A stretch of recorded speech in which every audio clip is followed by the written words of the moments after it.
And hello, everyone. Hello, everyone. Hope that you hear me. Good to see everyone.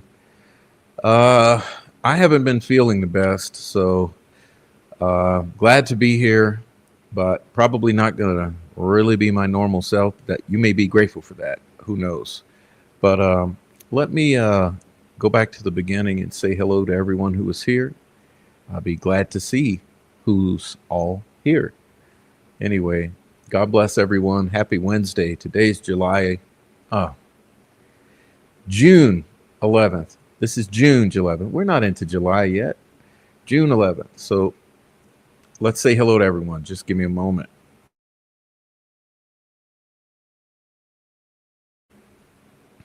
All right, we'll get started. Who do we have here? Super early today. Let's see. We had Court of Public Opinion. All right, what's up coming in first? Court of Public Opinion says subscribe now and like. Thank you. Also, Amy with the Cash App, Buy Me a Coffee links. Please support the channel, everybody. Appreciate it. What's up, Nicole Watt, Heather Brown, Sweet Dude Shibby, Mandy Gilliand. Also, there you go. Also, Dom S coming in. What's up, Dom? Rebecca Ann, 1965.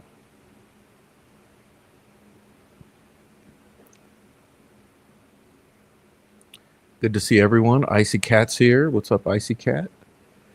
Also, we got Tracy Fleetwood. Boom. What's up, Tracy Fleetwood? All right. Diana's here. What's up, Diana? All right. Sweet dude Shibby. Kay's here. Hello, Kay. What up?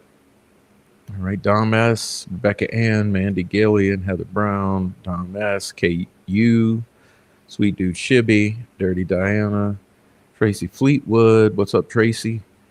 Also,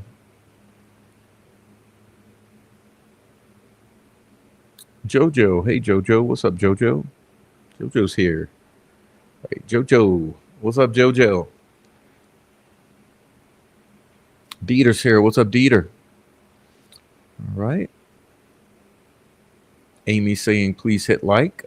Again, please do hit like, support the channel. Four Pit says, beep, beep. Four Pits, Old Mort, New Mort. What's up, Old Mort? All right.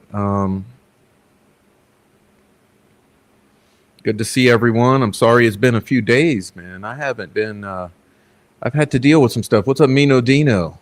Yes, you were early. If you're not 30 minutes late, you're definitely early. All right.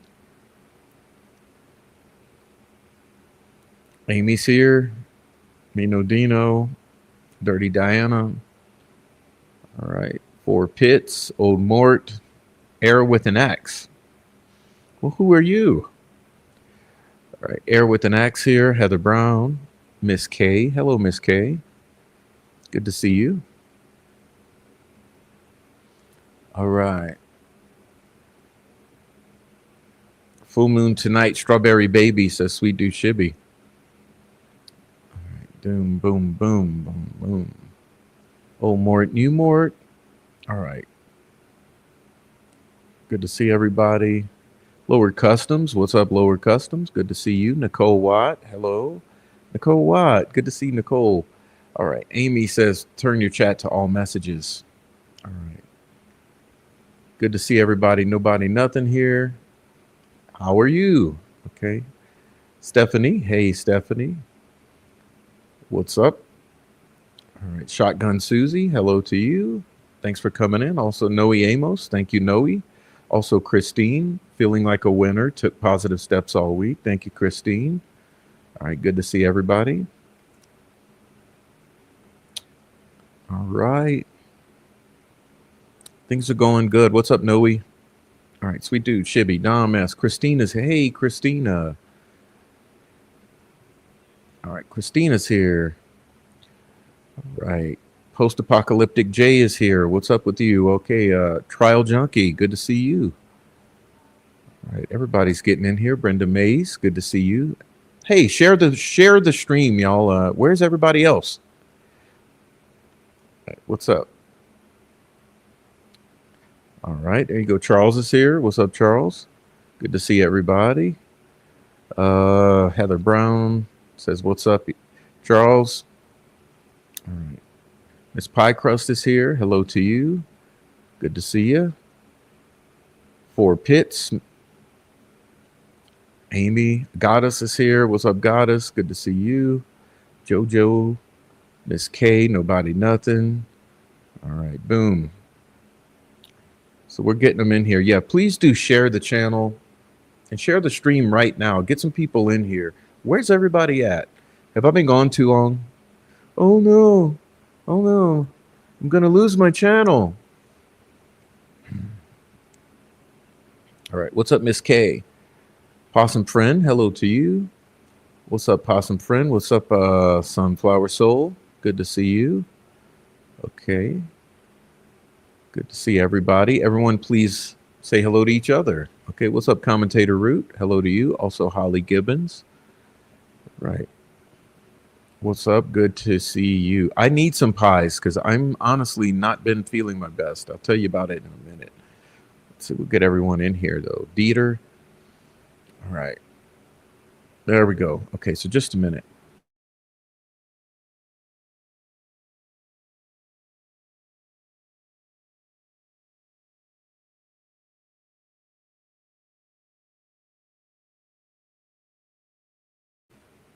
All right, so we're here. Listen, I'm glad to see everyone. Now let's see. We got some catching up to do. Got some catching up to do. So Prof's been pretty ill for a while, and the past few days, the good news is I've gotten some of it taken care of. Thankfully, had an amazing doctor. Got some of it taken care of. Still working on bouncing back. Still got some things to take care of. So I'm not feeling my best, but uh, thankfully, and it's all credit due to my doctor that my voice is actually back because 2 days ago I could not have done this. Okay, 2 days ago I could not hardly speak. I mean, on Monday I had no voice. So thank goodness, at least I'm to the place where I can speak now. Unfortunately, tonight's show is the Professionals Part 2, in which we're supposed to read through the Indiana Rules of Professional Conduct for Lawyers, Part 2. And geez, I don't know how much I can make it through that, but I'm going to try. There'll be a lot of reading tonight. And what else do I have to say? Hmm.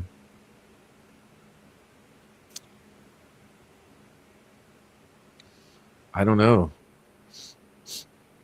Uh,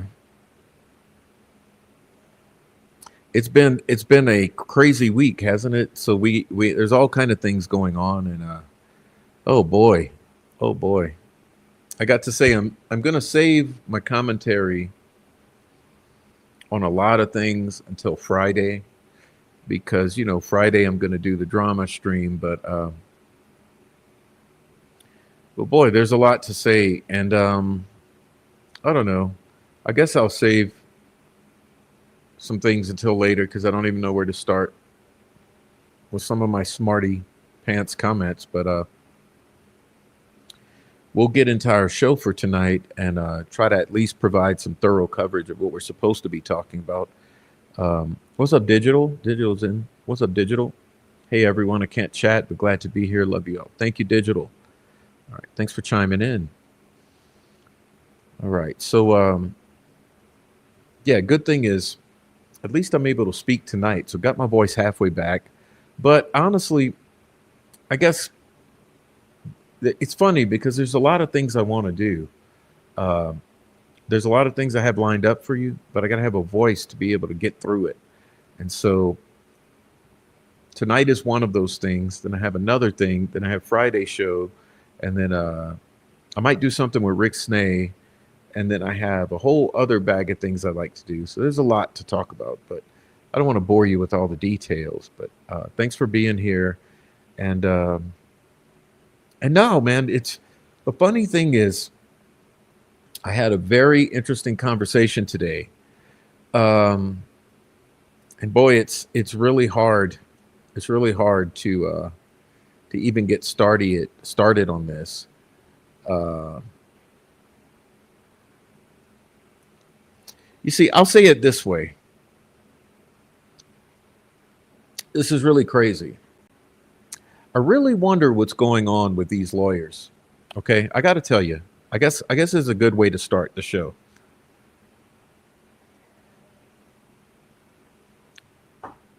Now, look, I'm not trying to beat up on anyone. I'm not. But based on some conversations I've had and some receipts I've been shown, there's some things that are very concerning. And I guess there's several layers to this. Like the first layer is that obvious, it's pretty obvious based on the attacks that you have seen lately that Michael Osbrook and all the mean girls, they're really upset. Okay.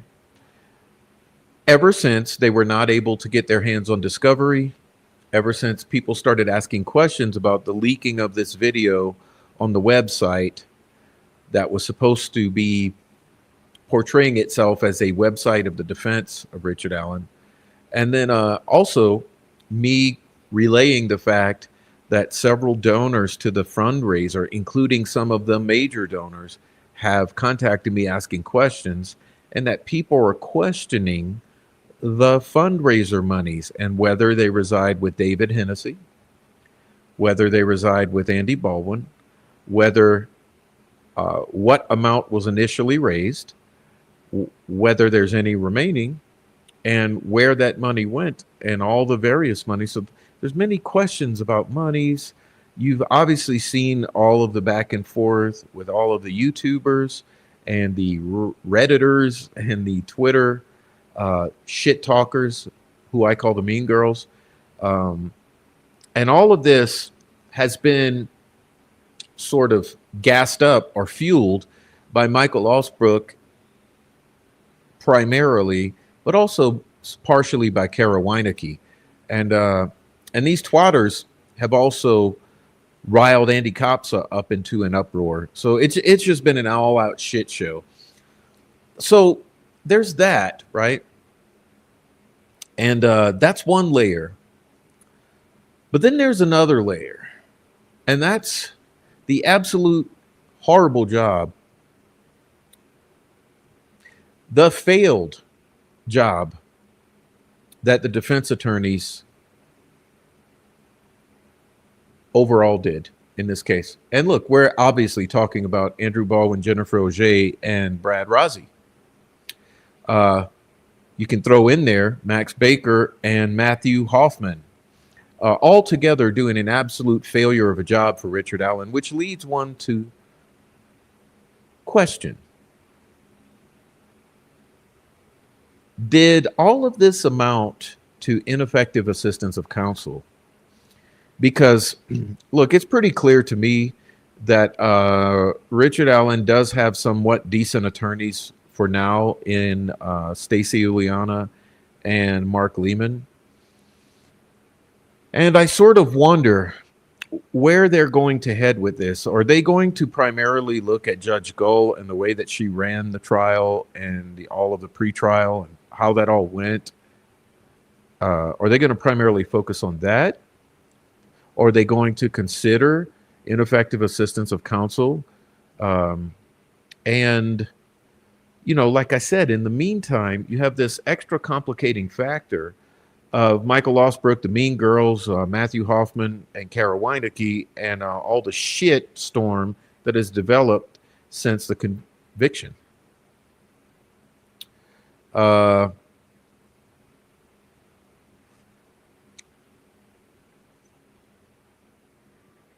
And boy, do I have opinions.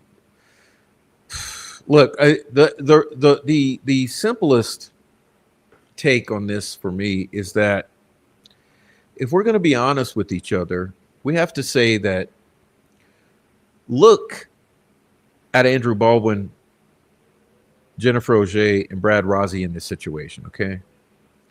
You're talking about a case that is so complex, so full of misinformation, disinformation, and accurate information, all intertwined. 7 years of social media evidence, multiple confessions, multiple tip-ins, both to the FBI and to the Carroll County Unified Command. You had people tipping in their relatives, their neighbors. You had a lot of good information surfacing on the internet around this crime by regular old sleuthers and community members, which, you know, seems to have been overlooked. And when I look at the entire situation, and I speak to all of the people I've been speaking with behind the scenes, I really can come to no other conclusion. And it's a goddamn shame to say this, but there's no other conclusion that I can come to other than ineffective assistance of counsel. Now, you can compound that with the things that Judge Gull has done. You can compound that with all of the missing discovery. And by that, I mean, say, as a slight example, you can look at the 70 days of missing interrogation video and all the records that should have supported that. Remember, for each of those interviews, there should have been all kinds of handwritten notes. There should have been documentation of the of some of the interviews in the form of written summaries and whatnot. So tell me, how in the fucking earth do they just say they lose 70 days of interrogation room footage and have no record of who they even interrogated or interviewed? It just doesn't make sense. And you compound that with Mike Thomas's information, like what happened to the missing fucking fingerprints, missing DNA, all kind of other disappeared shit that we've never even heard of. Now, you throw into that mix that Baldwin and Rozzi didn't come into this until after the arrest of Richard Allen, right? Which means they're late to the game. They are absolutely late to the game. And then put this in your notebook. Not only are they late to the game, but they were busy up until early October. Think about it. Think about this. Those attorneys, Andrew Baldwin in particular, was busy until early October 2024. Now you tell me, how on earth does someone in early October prepare for a trial that's just around the corner, as complex as this one? And the only person that it really offers him any assistance is Matthew Hoffman, $15 an hour. I mean, can it hardly even fucking have his bearing? And sure, he had private investigators working, but they were limited in their scope of what they could do.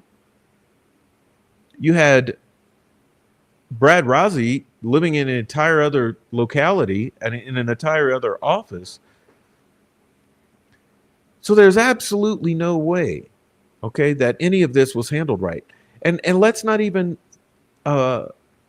mention the fact that there are so many things that I myself brought to the forefront that were not addressed until October of 2024.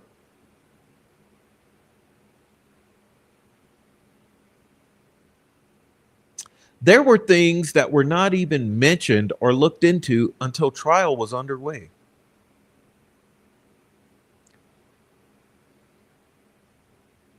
Now you tell me, as difficult as you know the Delphi murders case is and the amount of information, you tell me, how on earth is it that Andy Baldwin doesn't get full gear until October? That very important things, basic things, don't get started until trial is already underway. And then you had post-conviction motion to correct error, which included everything that should have been handled during trial. Things that were known to these people before trial. And honestly, YouTubers, we absolutely led the way.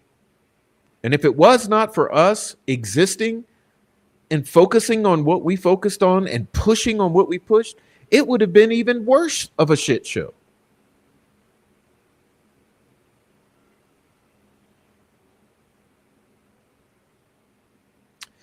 This is absolutely the worst case scenario.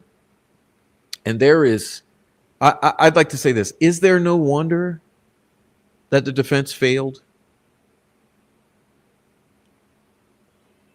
They were 2 years behind. Remember, they came in 5 years behind. And in October of 2024, when trial was getting started, they were 2 years behind already because for 2 years they hadn't done shit. Now, let me ask you this.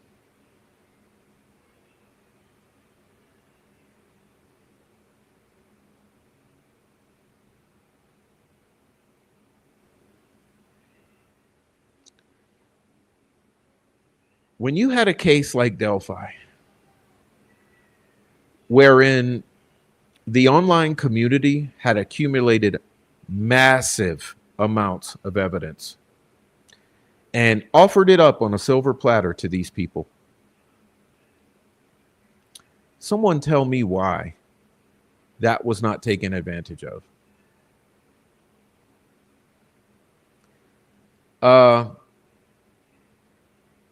But it's funny because when this entire thing imploded, and when I started to raise hell about this entire, I don't know what to call it. It's a comedy of errors. It's a travesty. I mean, it's a circus. It's a shit show.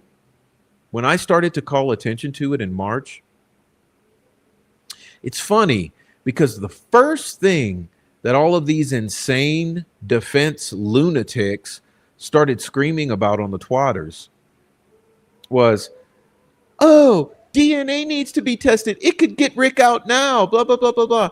Absolute fantasy world. Okay? And Michael Osbrook right now is still referencing the Davis-Hatton procedure as a potential possibility for the appellate team. And it's absolute fucking fantasy. You motherfuckers are already 7 to 8 years behind on this case. The defense should have absolutely achieved all the DNA testing that needed to be done before trial. If the state didn't do it, the defense should have done their due diligence and done that. But no.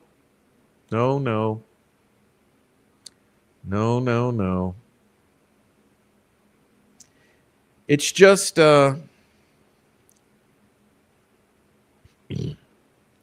it's just been an absolute disaster. And I'm telling you, everyone dropped the ball. Everyone dropped the ball. And listen, they will say, oh, it's easy to criticize. It's easy to criticize after the fact, blah, blah, blah. Prof's not a lawyer. He just sits in his keyboard room behind the computer and runs his mouth. And yeah, it's easy to criticize after the fact. But it's also easy to criticize before the fact, because the fact is that before trial, I was raising all kind of hell, and I was sending information both to Andy Baldwin, to all of the fucking old fucking hags of Delphi, and everyone else in between to try to get certain information looked at. There's still things that haven't been done that should have been done. Listen, I screamed and yelled about those three little girls, Collier, Herrera, and Mata, and no one gave a fuck about it.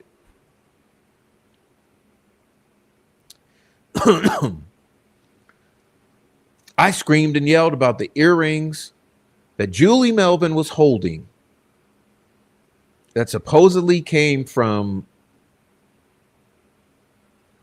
the daughter of Tina Rodell.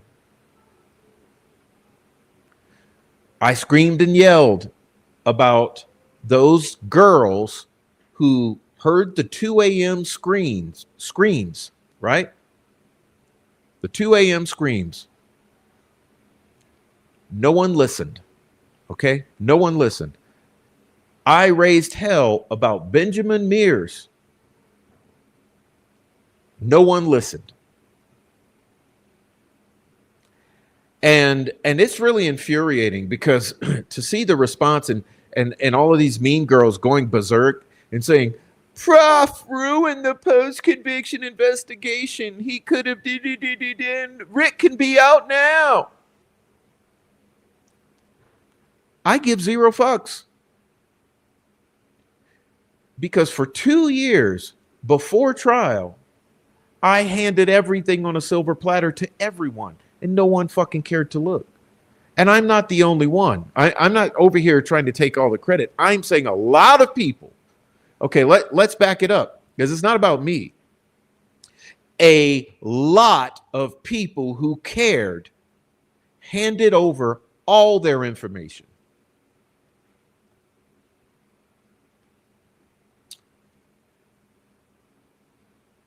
And so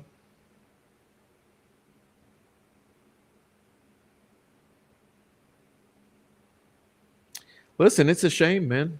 It's a shame. And I've said this before. I understand that there's a lot of anger and hurt feelings and all of that in the community that follows this Delphi case. Because there should be. I mean, after all, you're talking about the murder of 2 little girls, like who apparently were lured and then murdered and then staged in a very odd way. Okay, totally drained of blood.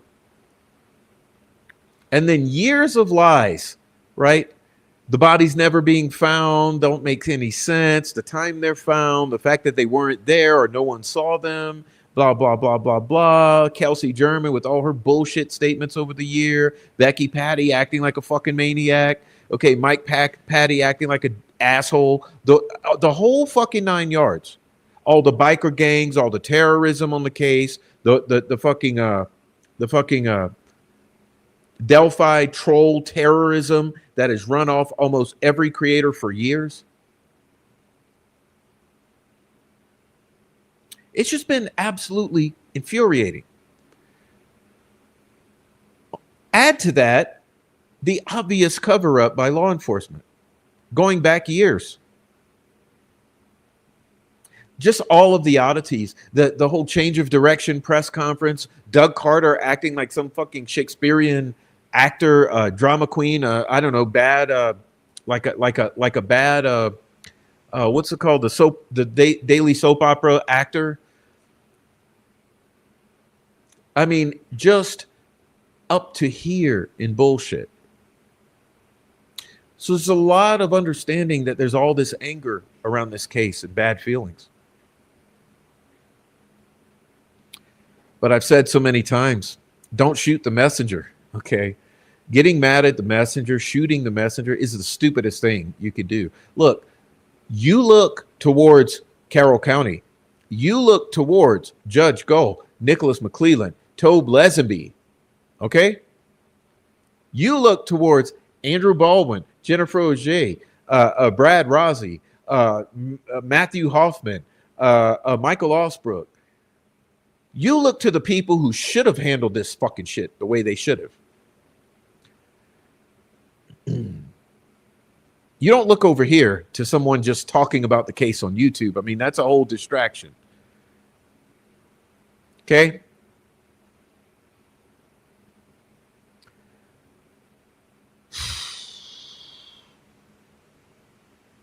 And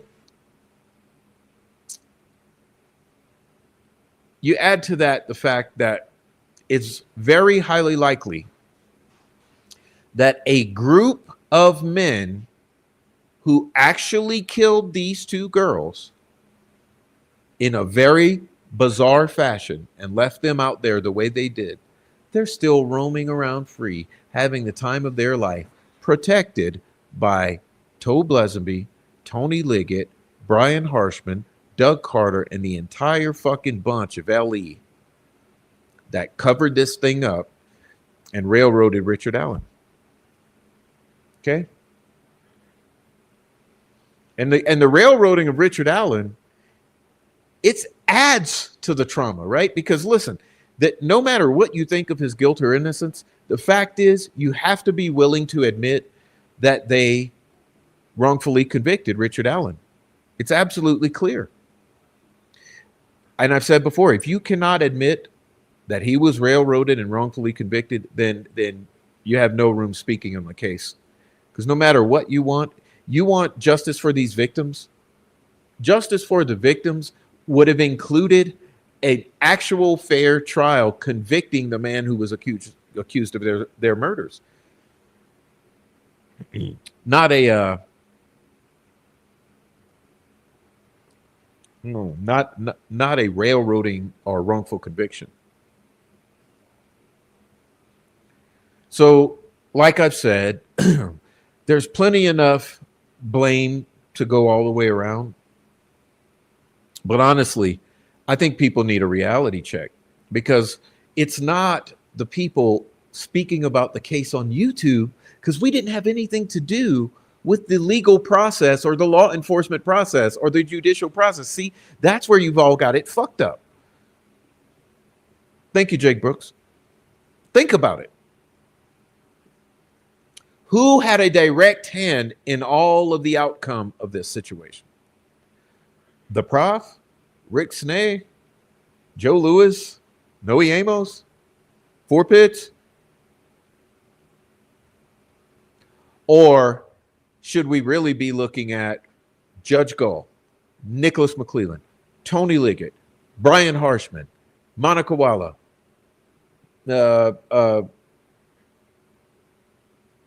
Tobe Leslie,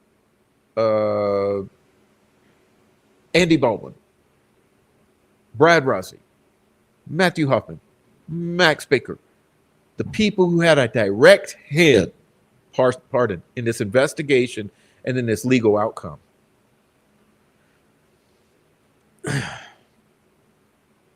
So, as I've said, don't shoot the messenger. You should be glad that people are talking about this case on the internet still because it's June 2025. This case was over. I would say December. Okay. October, November, December, this case was over. So the fact that we're still sitting here talking about it, you should all be thanking us instead of harassing, doxing, shitting on, and bitching. Anyway, I guess that's my little speech. I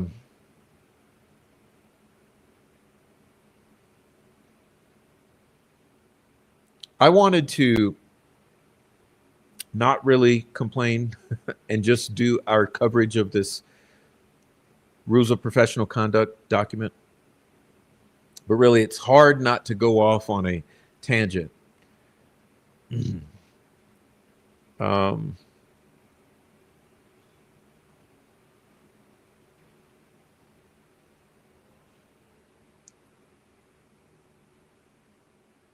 and you know, there's been a lot of concern about Kathy Allen, right? People with opinions all around. I've seen a lot of hate directed at her from some of the troll farm folks. I've seen a lot of disdain for her from some of the defense twatters. And where I stand is like, look, regardless of anything to do with Rick, Kathy Allen's an innocent person in all of this. At least respect her.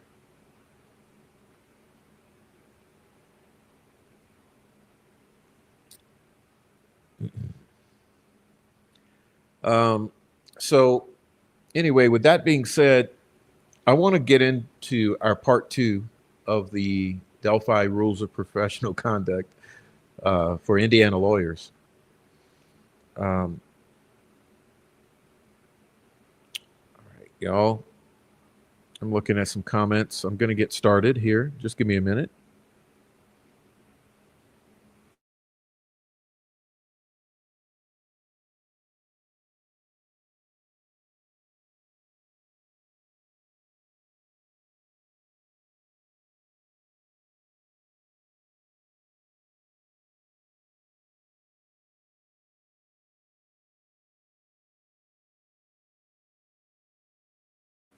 All right. So I want to thank you all for being patient enough to grin and bear it through all of that. I'm going to bring up our document now, and I'll try to read as much as I can. You know, my throat's not feeling the best, so I'll do what I can. Thank you, Amy, for putting that up. Everyone, please contribute to the channel in whatever way you like. And, Miss Heavy Metal Rehab got me thinking. So this is an announcement for the future, is that I do intend to make some new merch for you guys. Listen, I've said before, the merch doesn't really do anything for me. I don't know if it's 12%, I think I get of the merch. So, 12% of your purchase goes to the back to the channel. But mainly, I think that Miss Heavy Metal Rehab and a few others have given me some nice ideas for some new shirts and cups and stuff. So I'll be thinking about that and try to put something together for you. But anyway, so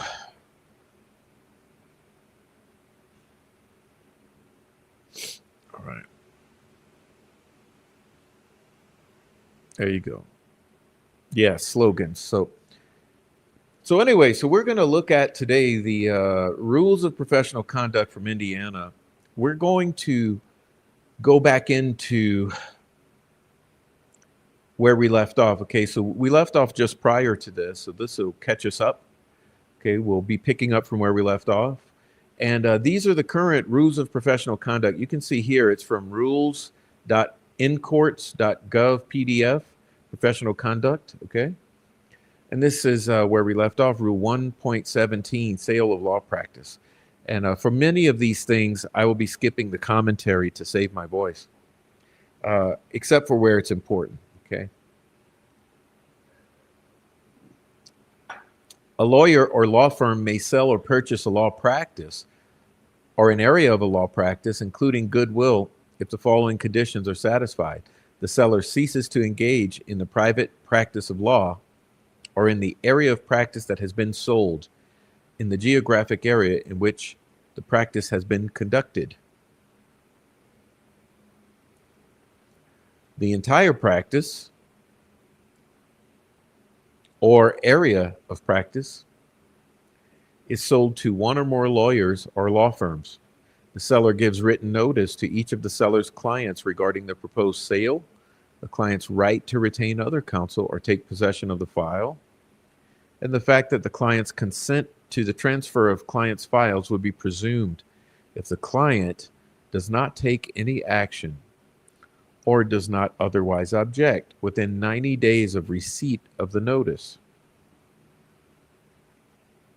If a client cannot be given notice, the representation of that client may be transferred to the purchaser only upon entry of an order so authorizing by a court having jurisdiction.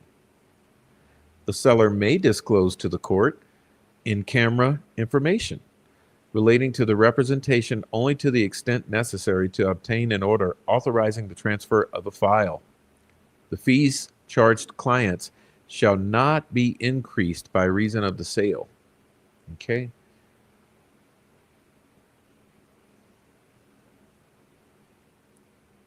Rule 1.18, duties to prospective client.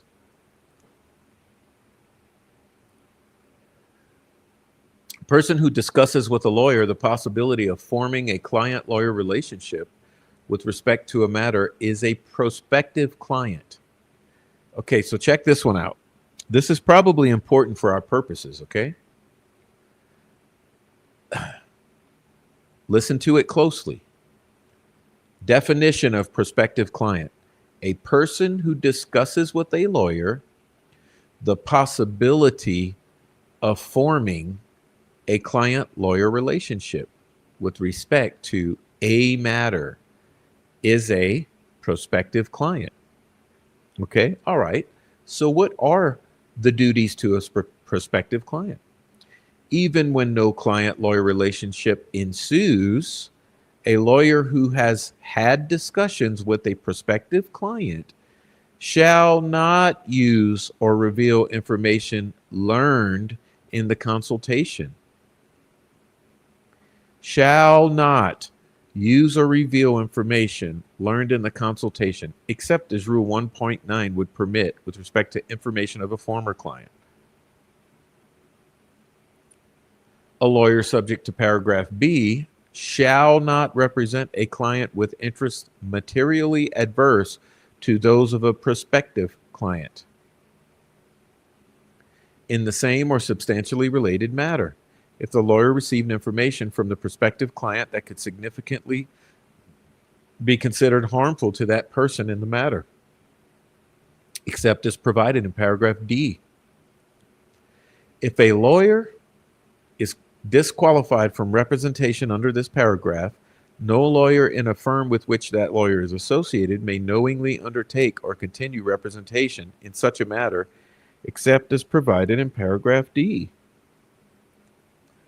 D. When a lawyer has received disqualifying information as defined in paragraph C, representation is permissible if both the affected client and the prospective client have given informed consent confirmed in writing, or the lawyer who received the information took reasonable measures to avoid exposure to more disqualifying information than was reasonably necessary to determine whether to represent the prospective client, and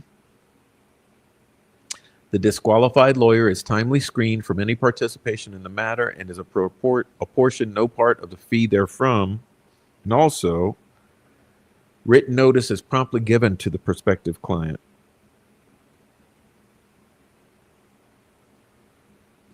Comment.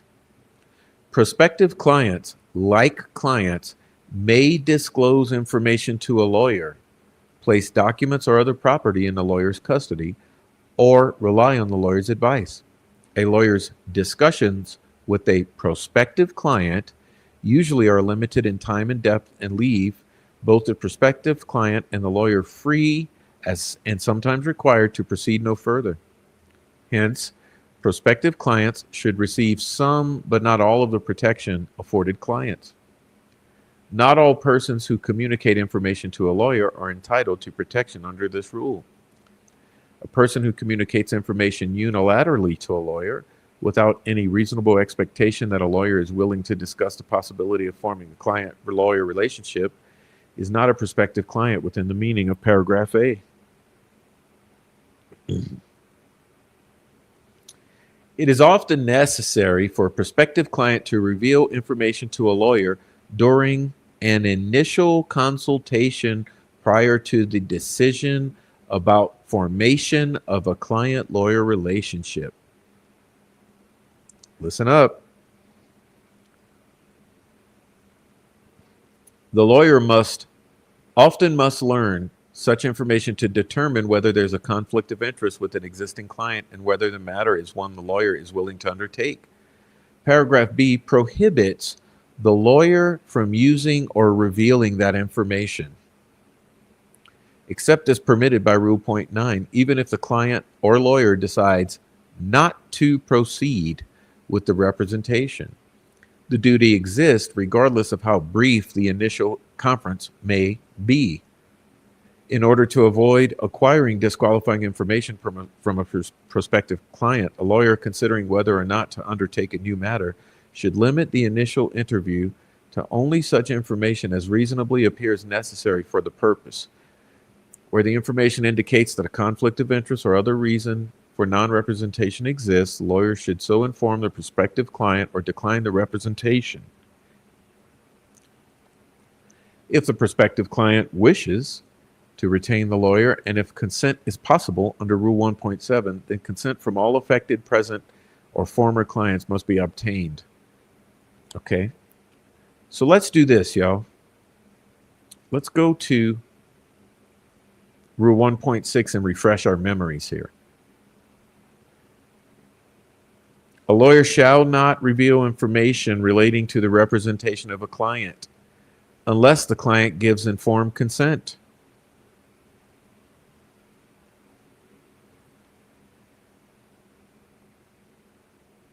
Okay?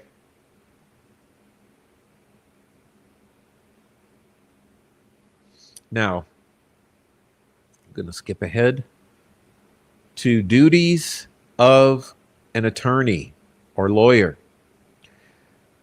As counselor, okay, as a counselor,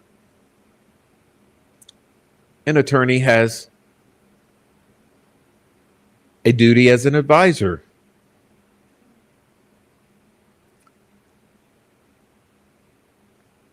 In representing a client, a lawyer shall exercise independent professional judgment and render candid advice. In rendering advice, a lawyer may refer not only to law but to other considerations, such as moral, economic, social, and political factors that may be relevant to the client's situation. A client is entitled to straightforward advice, expressing the lawyer's honest assessment. Legal advice often includes unpleasant facts and alternatives that a client may be disinclined to confront. In presenting advice, a lawyer endeavors to sustain the client's morale and may put advice in as acceptable as a form as honesty permits. However, a lawyer should not be deterred from giving candid advice by the prospect that the advice will be unpalatable to the client. Advice couched in narrow legal terms may be of little value to the client.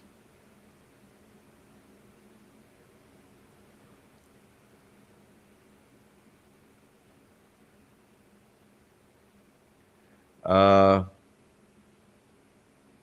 just a moment, please.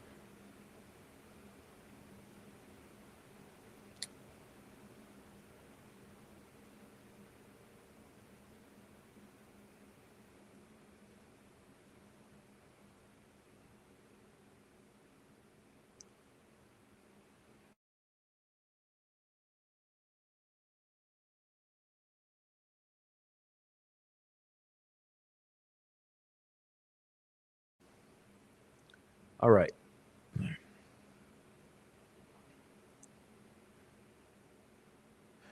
Purely technical legal advice, therefore, can sometimes be inadequate. It's proper for a lawyer to refer to relevant moral and ethical considerations in giving advice. Although a lawyer is not a moral advisor as such, moral and ethical considerations impinge upon most legal questions and may decisively influence how the law will be applied. A client may expressly or impliedly ask the lawyer for purely technical advice. When such a request is made by a client experienced in legal matters, the lawyer may accept it at face value. When such a request is made by a client inexperienced in legal matters, however, the lawyer's responsibility as advisor may include indicating that more may be involved than strictly legal considerations. Okay.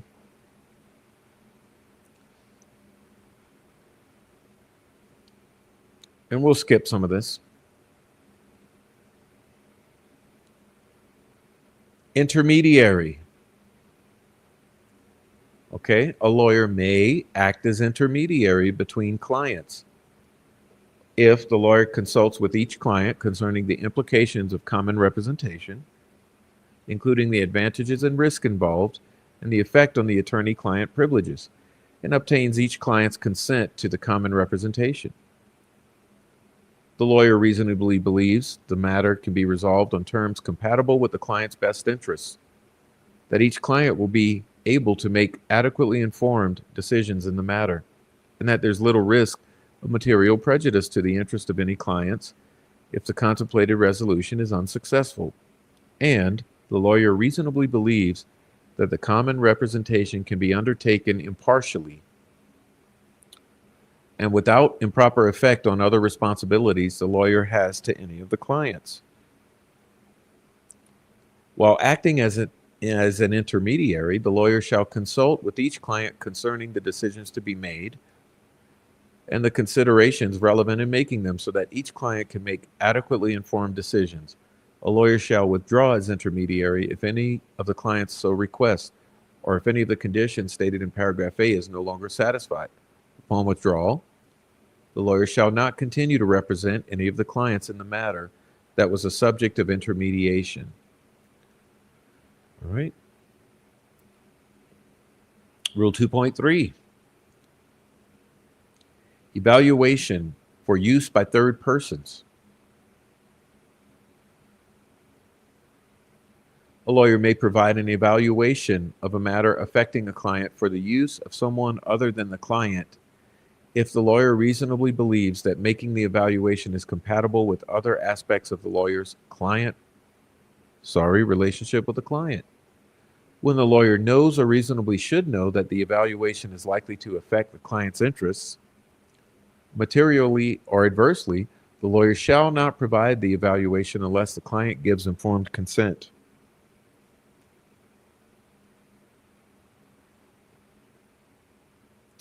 Except as disclosure is authorized in connection with the report of evaluation, information relating to the evaluation is otherwise protected by 1.6.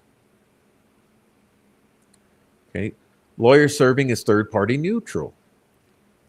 A lawyer serves as a third-party neutral when the lawyer assists two or more persons who are not clients of the lawyer to reach a resolution of a dispute or other matter that has arisen between them. Service as a third-party neutral may include service as an arbitrator, a mediator, or in such other capacity as will enable the lawyer to assist the parties to resolve the matter. A lawyer serving as a third-party neutral shall inform unrepresented parties that the lawyer is not representing them. When the lawyer knows or reasonably should know that a party does not understand the lawyer's role in the matter, the lawyer shall explain the difference between a lawyer's role as third-party neutral and a lawyer's role as one who represents a client. Okay?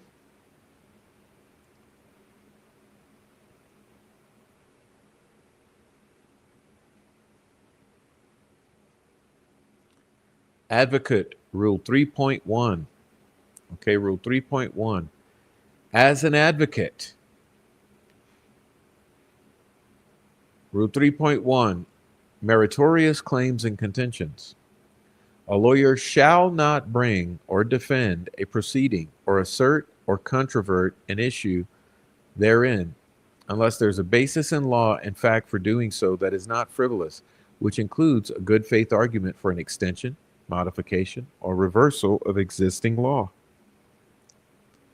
A lawyer for the defendant in a criminal proceeding or the respondent in a proceeding that could result in incarceration may nevertheless so defend the proceeding as to require that every element of the case be established. The advocate has a duty to not abuse legal procedure. The law, both procedural and substantive, establishes the limits with which an advocate may proceed. However, the law is not always clear and never is static. Accordingly, in determining the proper scope of advocacy, account must be taken of the law's ambiguities and potential for change. The filing of an action or defense or similar action taken for a client is not frivolous merely because the facts have not first been fully substantiated or because the lawyer expects to develop vital evidence only by discovery.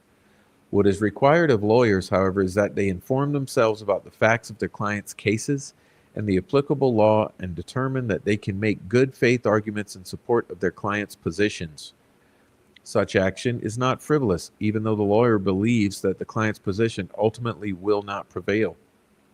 The action is frivolous, however, if the lawyer is unable either to make a good faith argument on the merits of the action taken or to support the action taken by good faith argument for an extension, modification, or reversal of existing law. The lawyer's obligations under this rule are subordinate to federal or state constitutional law that entitles a defendant in a criminal matter to the assistance of counsel in presenting a claim or contention that otherwise would be prohibited by this rule. Expediting litigation. A lawyer shall make reasonable efforts to expedite litigation consistent with the interest of the client. Okay.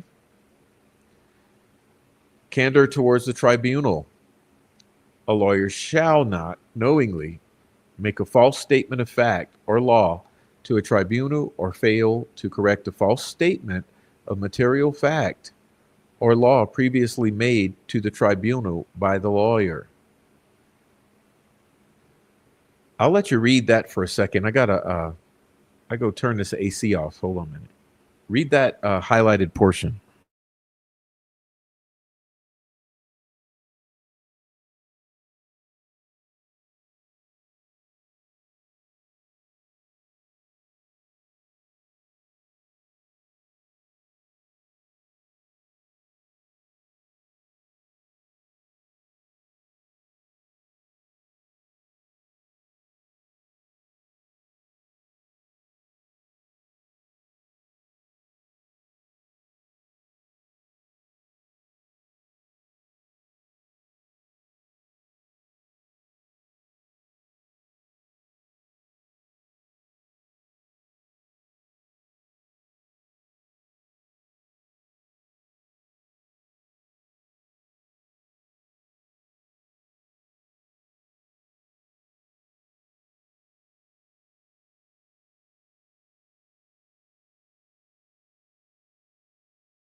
All right.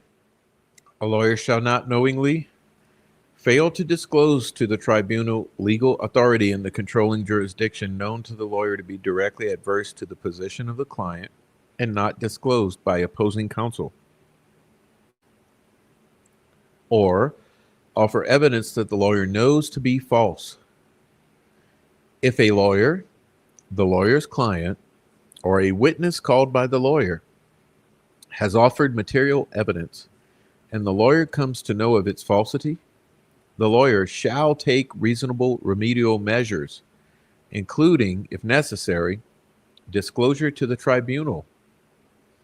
A lawyer may refuse to offer evidence other than the testimony of a defendant in a criminal matter that the lawyer reasonably believes is false.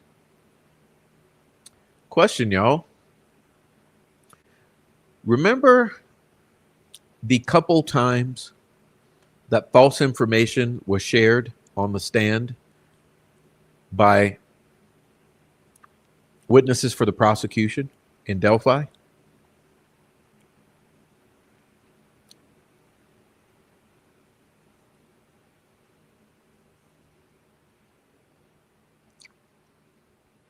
You do know that Nicholas McClellan apparently allowed a couple witnesses to lie on the stand.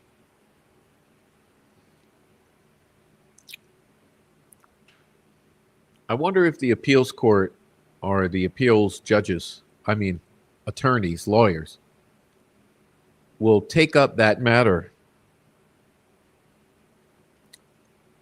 Hey, Miss Uliana, Mr. Lehman, Rule 3.3, candor toward the tribunal. Rule 33A3.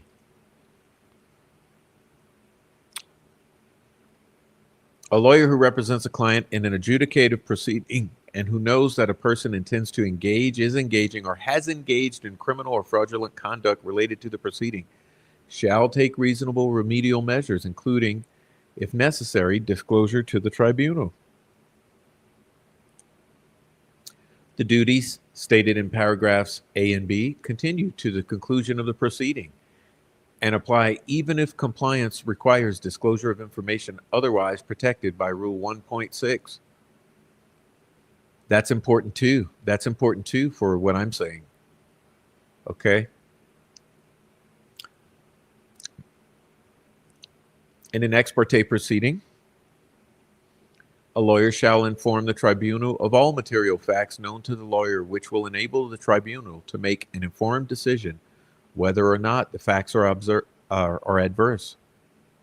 This rule governs the conduct of a lawyer who is representing a client in the proceeding of a tribunal. It also applies when the lawyer is representing a client in an ancillary proceeding conducted pursuant to the tribunal's adjudicative authority, such as a deposition.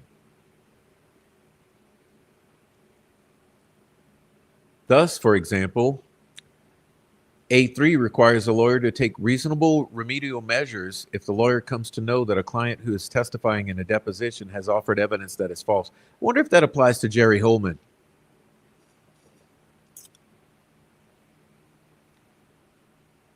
Mic drop.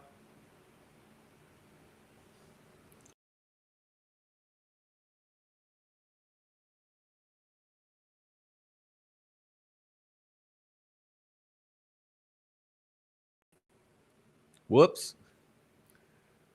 I appear to have crashed my stream.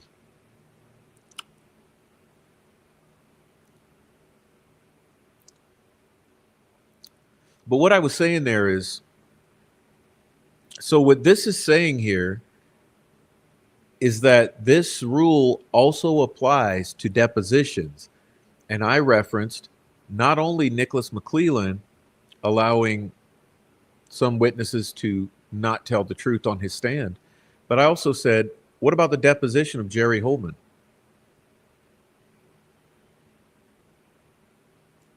Yes, literal mic drop. Literal mic drop. Thank you, post-apocalyptic. Hey, thank you, Rebecca Ann. Good, good. Thank you, Rebecca. Make it a short night. I'm going to try to. I know I'm not. I'm going to try to do what I can. But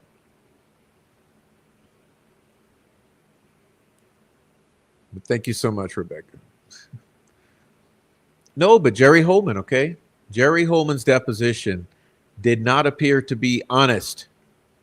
And neither did testimony of a couple of the witnesses of prosecution.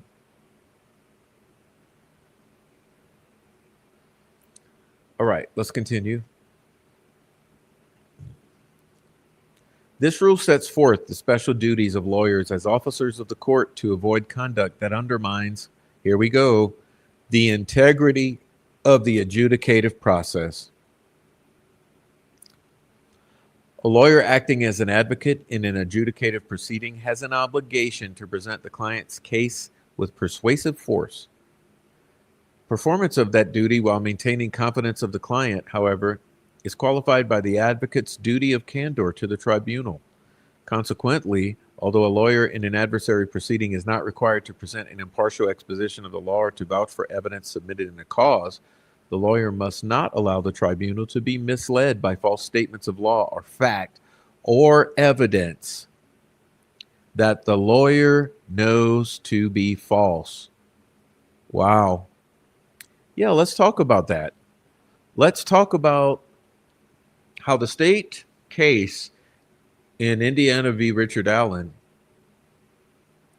seemed to be full of evidence and facts, alleged facts, that Nicholas McClellan must have known to be false. Let's not kid each other here.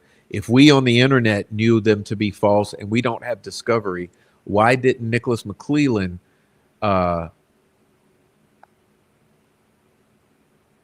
have the knowledge that these alleged facts and this alleged evidence was false? All right.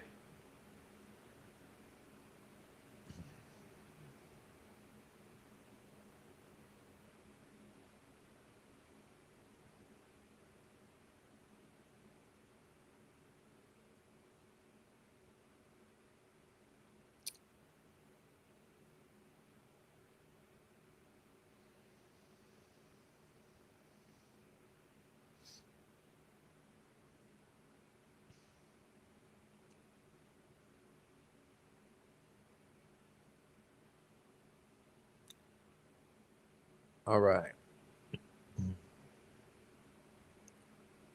Representations by a lawyer.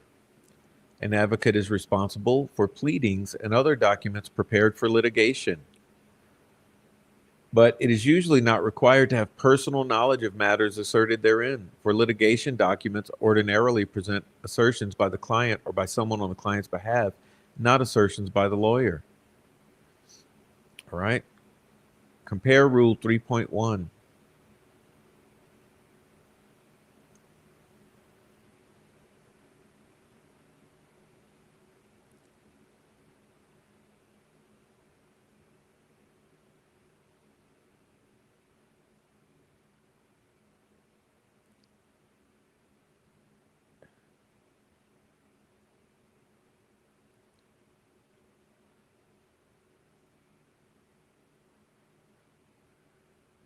Paragraph 3A requires that the lawyer refuse to offer evidence that the lawyer knows to be false, regardless of the client's wishes. This duty is premised on the lawyer's obligation as an officer of the court to prevent the trier of fact from being misled by false evidence.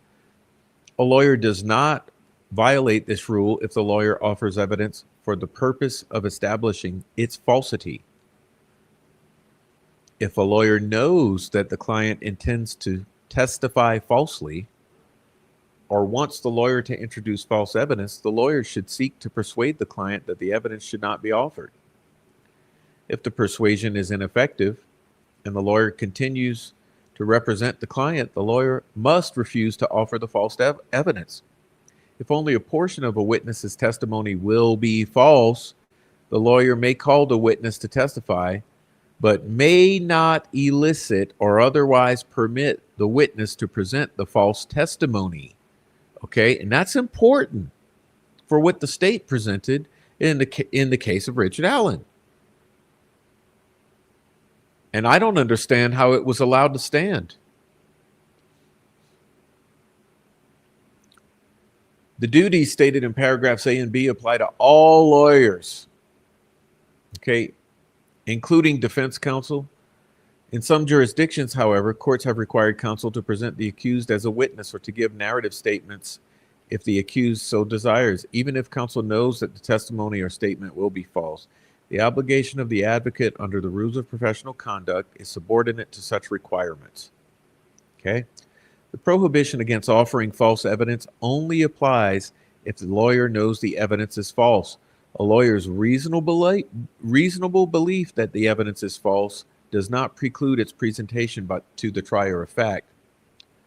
A lawyer's knowledge that evidence is false, however, can be inferred from the circumstances. Thus, although a lawyer should resolve doubts about the veracity of testimony or other evidence in the favor of the client, the lawyer cannot ignore an obvious falsehood. And that's what I'm saying about Nicholas McClellan, right? And I'm not kidding.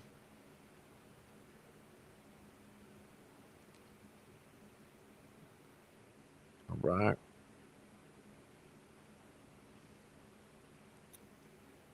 All right.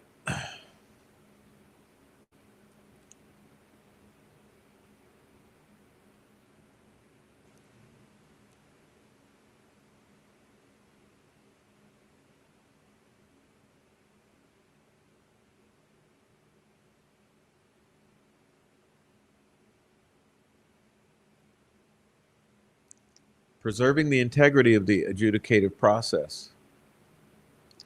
Lawyers have a special obligation to protect the tribunal against criminal or fraudulent conduct that undermines the integrity of the adjudicative process.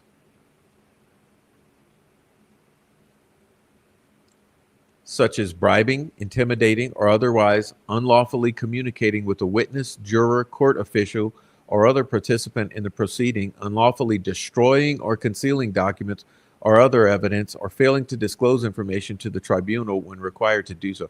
Oh my God! This right here. Listen, this is exactly what we saw in the trial of Richard Allen, and you know it. The jurors had dinner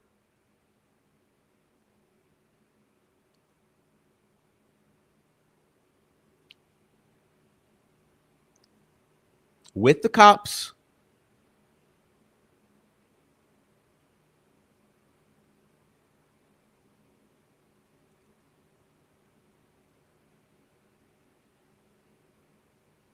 We know that there was intimidation.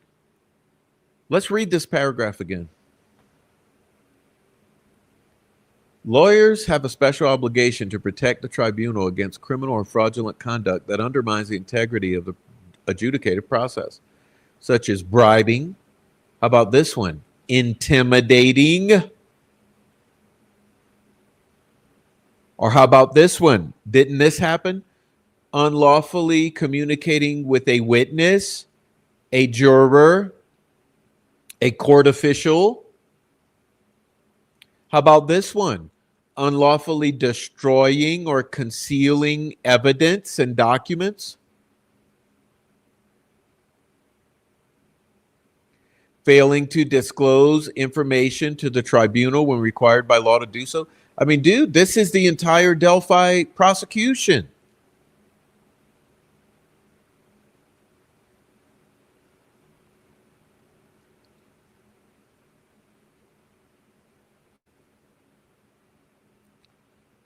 Telling you, I've never seen anything like this. I think we're all, honestly, let's be honest here. Part of the problem with how everyone's been acting in 2025, let's hit the reset button. You know yourselves that 2025 so far has been insane. This first half of 2025, people have been acting absolutely insane. Okay? You know yourself that part of the reason is because of the way this trial went.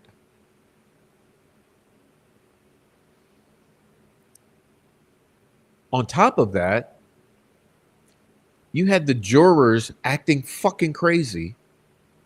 Okay? You had people coming out and reporting falsely about things in the courtroom.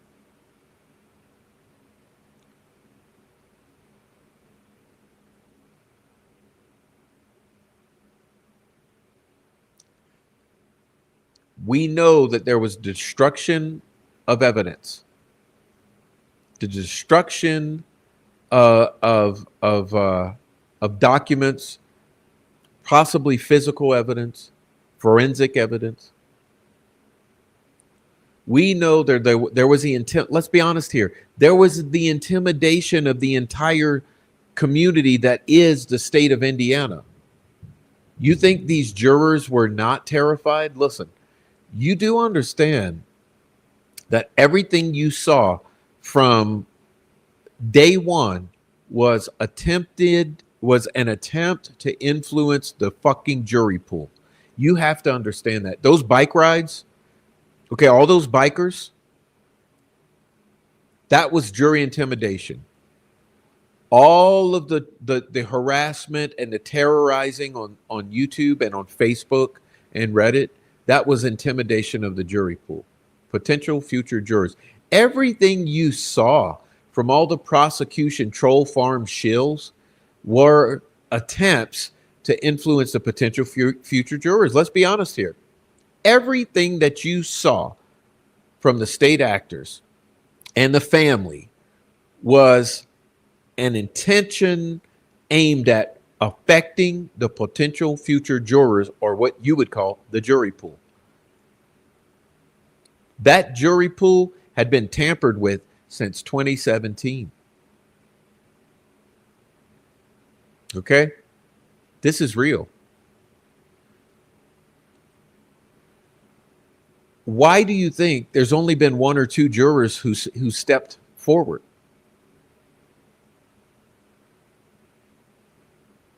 As I mentioned before, I've had old ladies terrified messaging me from Carroll County. Literally terrified.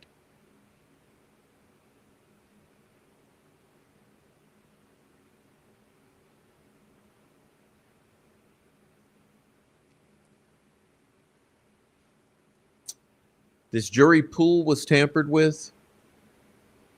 It was terrorized.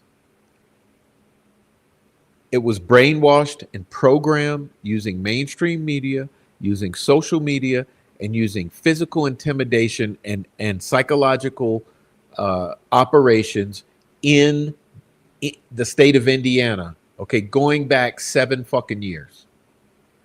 When you understand what happened in Delphi, you'll understand that there's no way this is just about the murder of 2 little girls. It's not. This opens the door into something enormous. Think about it. And let's be clear.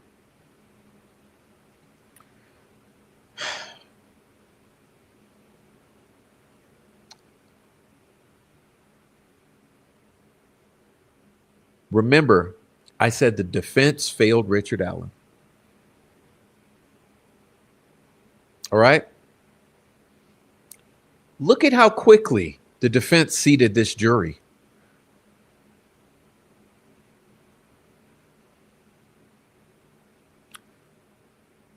And that's not all. Think about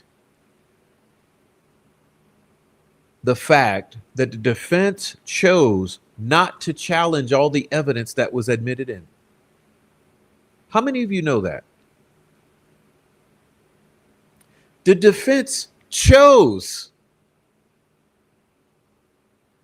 to not challenge the evidence, the so-called evidence, the fake evidence.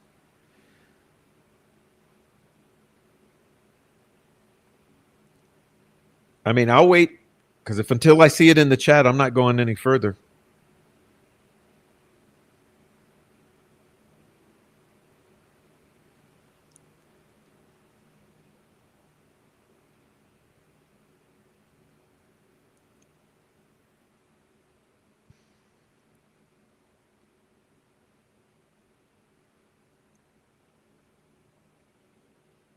I'll put it this way. First day of trial, October 18th, 2024. October 18th, 2024.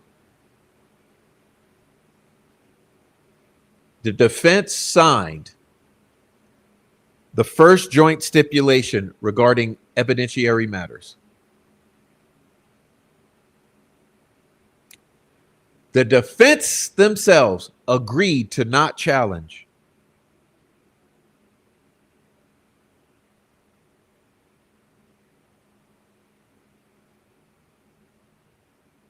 anything from the crime scene.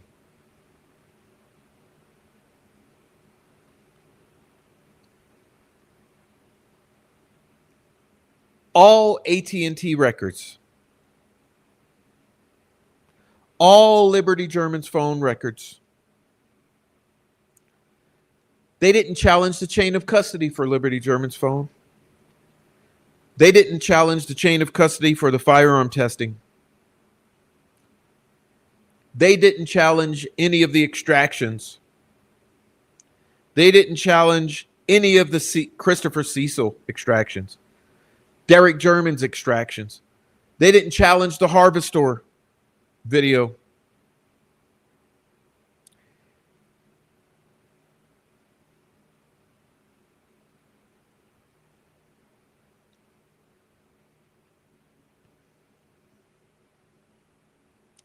First joint stipulation regarding evidentiary matters.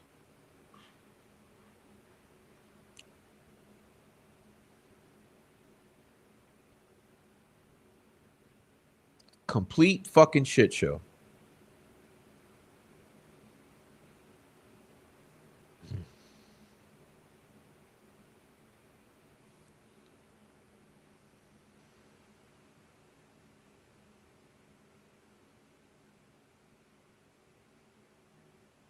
Why would they start trial off with a joint stipulation regarding evidentiary matters and saying, we're not challenging any of the evidence you're bringing in?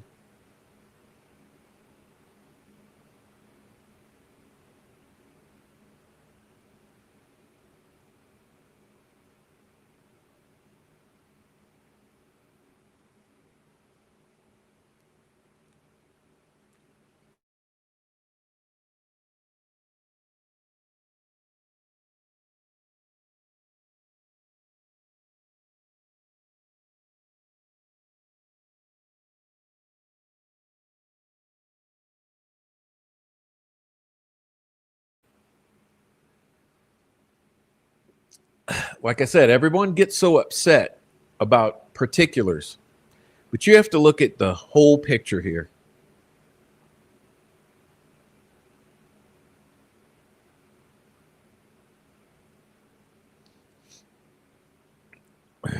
All right, let's continue.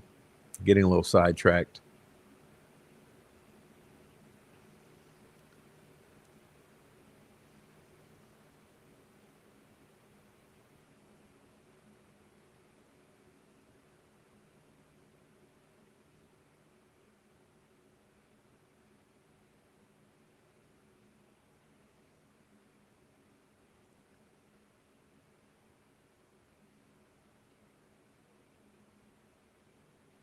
Fairness to an opposing party and counsel.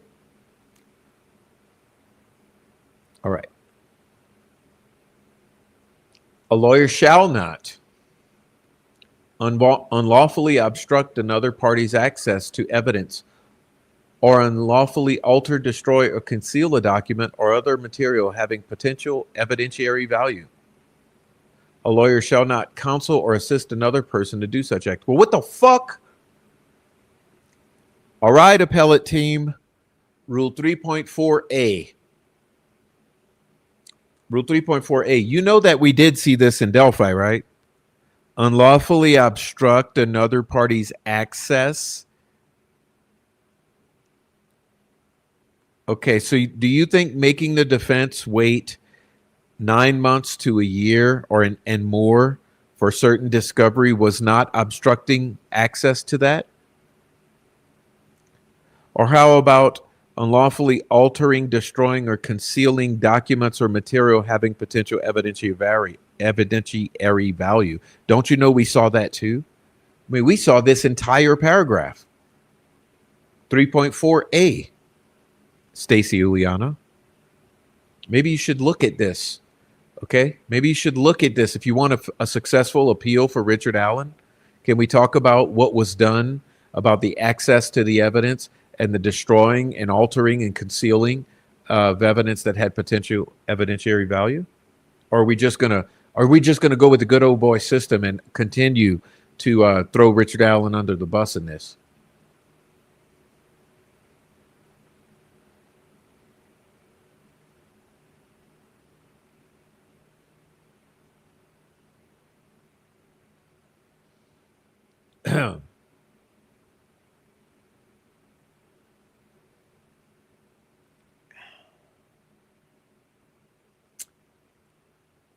You see,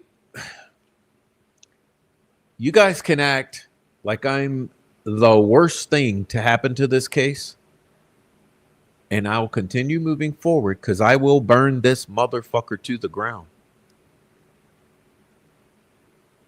A lawyer shall not falsify evidence, counsel, or assist a witness to testify falsely, or offer an inducement to a witness that is prohibited by law. Oh, well, what happened with our prosecution witnesses?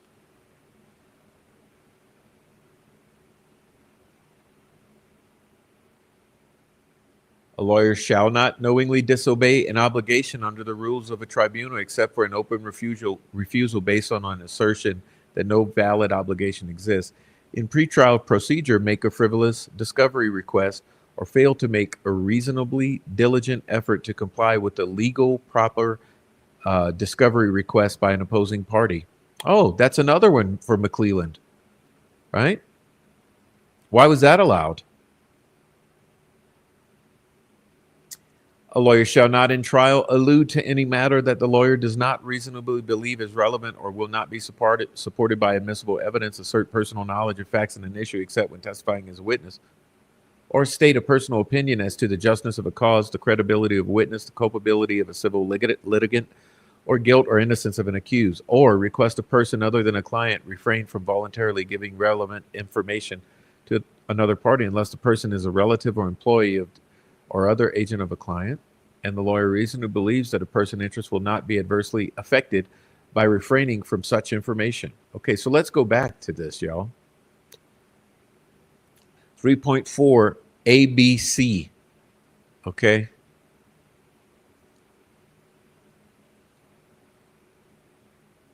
The procedure of the adversary system contemplates that the evidence in a case is to be marshaled competitively by the contending parties. Fair competition in the adversary system is secured by prohibitions against destruction or concealment of evidence. Prohibitions against destruction or concealment of evidence. Wow, Nick McClellan, Unify Command.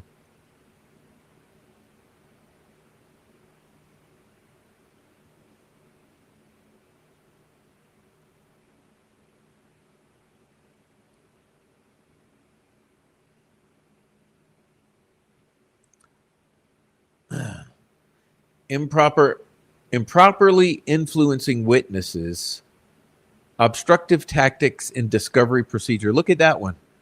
Obstructive tactics in discovery procedure. That is Nicholas McClellan. I mean, don't you all remember all of the pretrial bullshit that we read through and all of the times and all of the material where McClellan and company obstructed handing over discovery?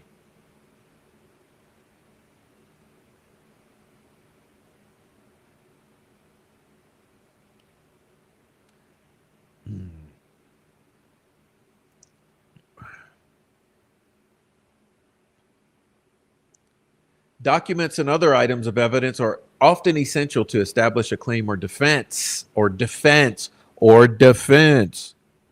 Subject to evidentiary privileges, the right of an opposing party, including the government, to obtain evidence through discovery or subpoena is an important procedural right. The exercise of that right can be frustrated if relevant material is altered, concealed, or destroyed.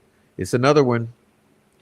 Applicable law in many jurisdictions makes it an offense to destroy material for the purpose of impairing its availability in a pending proceeding or one whose commencement can be foreseen. How about the case of Richard Allen, where in the Delphi interrogation room, they destroyed 70 fucking days and all the records that would have established what happened in those 70 days and who was interviewed and what was said in the interviews and all of that. Falsifying evidence is also generally a criminal offense. Paragraph 8 applies to evidentiary material generally, including computerized information. Applicable law may permit a lawyer to take temporary possession of physical evidence of client crimes for the purpose of conducting a limited examination that will not alter its potential evidentiary value. Let me ask you this. Speaking of the failings of the defense, okay? Speaking of the failings of the defense, you know, some people sometimes make good points on the opposing side and in different groups. How about this point? This was a good point someone made, who I don't agree with, but they said this. They said, look, tell me this. Why didn't the defense experts actually handle the physical fucking shit and not make determinations based off of photographs? It could have mattered.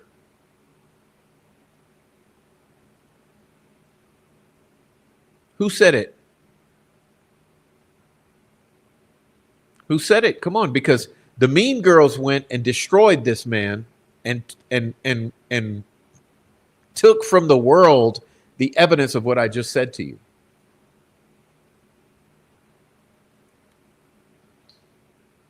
Remember when Tim at the Unsolved, he brought out the emails from the juror, the second juror who's come forward?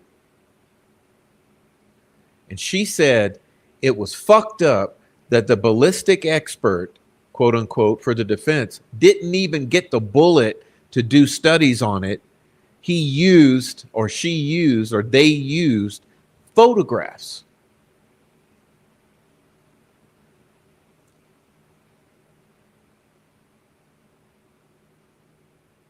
It's absolutely ridiculous.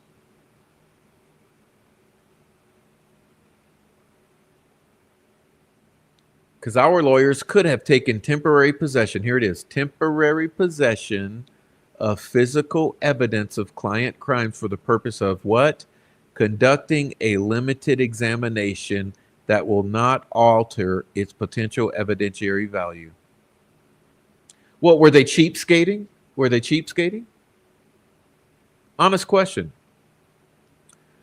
Was it cheaper? Were they pinching pennies? Was it cheaper to pay those experts to look at photos than it would have been to have them have the laboratory time with the physical evidence?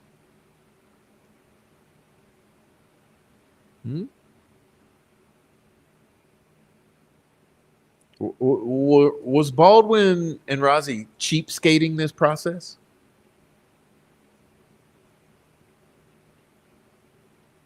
Could have mattered.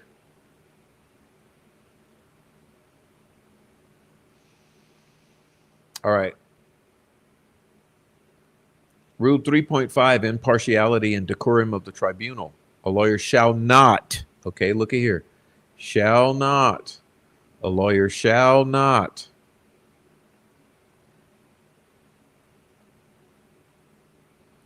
seek to influence a judge, juror, prospective juror, or other official by means prohibited by law.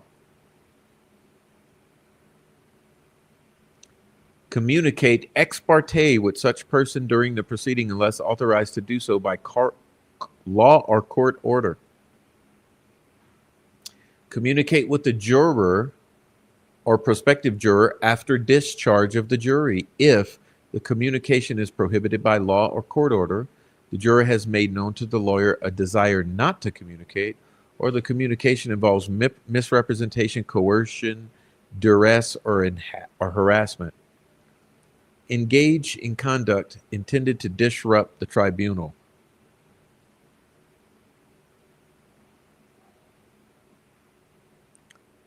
All right. Trial publicity.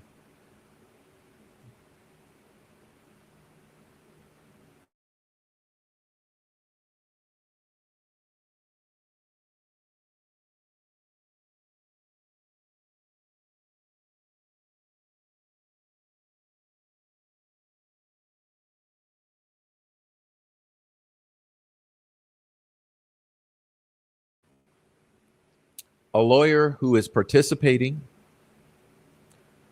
or has participated in the investigation or litigation of a matter shall not make an extrajudicial statement that the lawyer knows or reasonably should know will be disseminated by means of public communication and will have a substantial likelihood of materially prejudicing an adjudicative proceeding in the matter.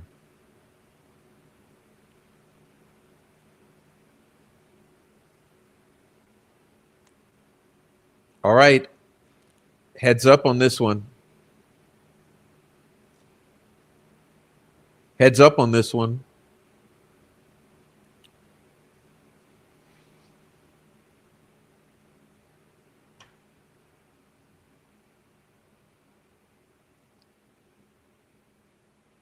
Trial publicity.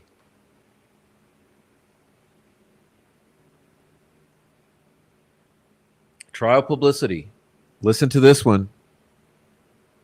A lawyer who is participating or has participated in the investigation or litigation of a matter shall not, that means there's no choice, shall not make an extrajudicial statement that the lawyer knows or reasonably should know will be disseminated by means of a public communication and will have a substantial likelihood of materially prejudicing an adjudicative proceeding in the matter. Oh, you mean like fuck up the appeal? Okay. Notwithstanding that, a lawyer may state the claim, offense, or defense involved and except when prohibited by law, the identity, information contained in a public record, that an investigation is in progress, the scheduling or result of any step in litigation, a request for assistance in obtaining evidence and information necessary thereto, a warning of danger concerning the behavior of a person involved when there is reason to believe that there exists a likelihood of substantial harm to an individual or in the public interest. And in a criminal case, in addition to subparagraphs 1 through 6, the identity, residence, occupation, and family status of the accused. If the accused has not been apprehended, the information necessary to aid in apprehension of that person, the fact, time, and place of arrest, the identity of investigating and arresting officers or agencies, and the length of the investigation. Notwithstanding paragraph A, a lawyer may make a statement that a reasonable lawyer would believe is required to protect the client from the substantial undue prejudicial effect of recent publicity not initiated by the lawyer or the lawyer's client. A statement made pursuant to this paragraph shall be limited to such information as is necessary to mitigate the recent adverse publicity.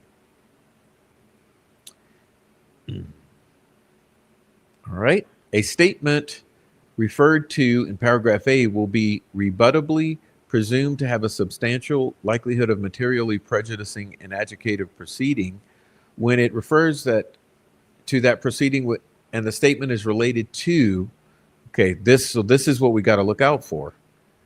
The character, credibility, reputation, or criminal record of a party, suspect in a criminal investigation or witness, or identity of a witness, or the expected testimony of a party or witness.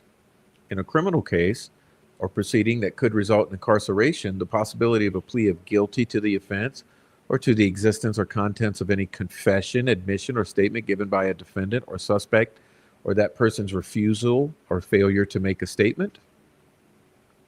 The performance or results of any examination or test, or the refusal or failure of a person to submit to an examination or test, the identity or nature of physical evidence expected to be presented, any opinion as to the guilt or innocence of a defendant or suspect in a criminal case or proceeding that could result in incarceration, information that the lawyer knows or reasonably should know is likely to be inadmissible as evidence in a trial, and would, if disclosed, create a substantial risk of prejudicing an impartial trial, or the fact that a defendant has been charged with a crime, unless there is included therein a statement explaining that the charge is merely an accusation and that the defendant is presumed innocent until and unless proven guilty. No lawyer associated in a firm or government agency with a lawyer subject to paragraph A shall make a statement prohibited by paragraph A.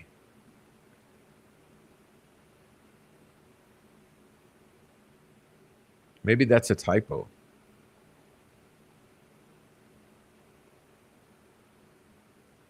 All right.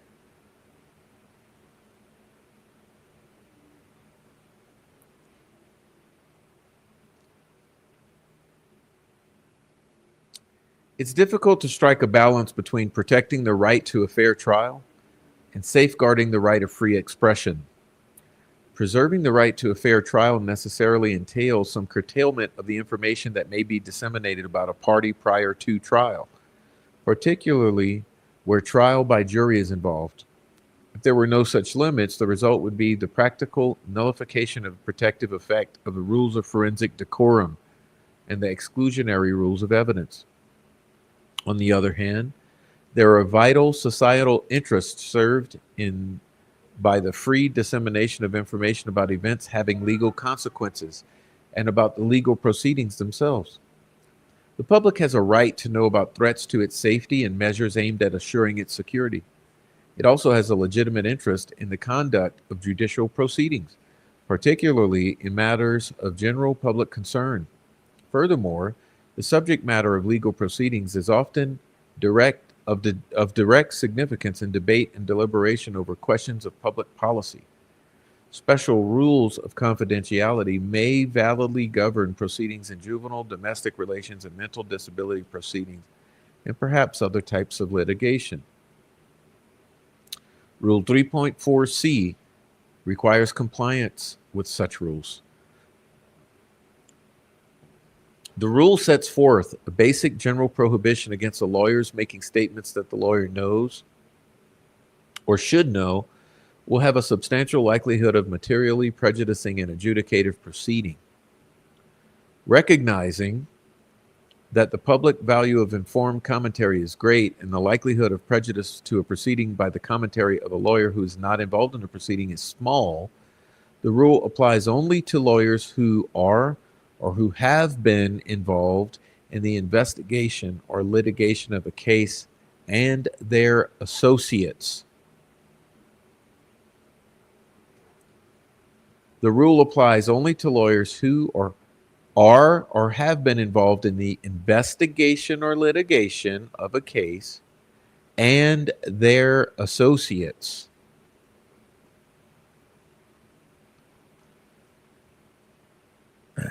All right.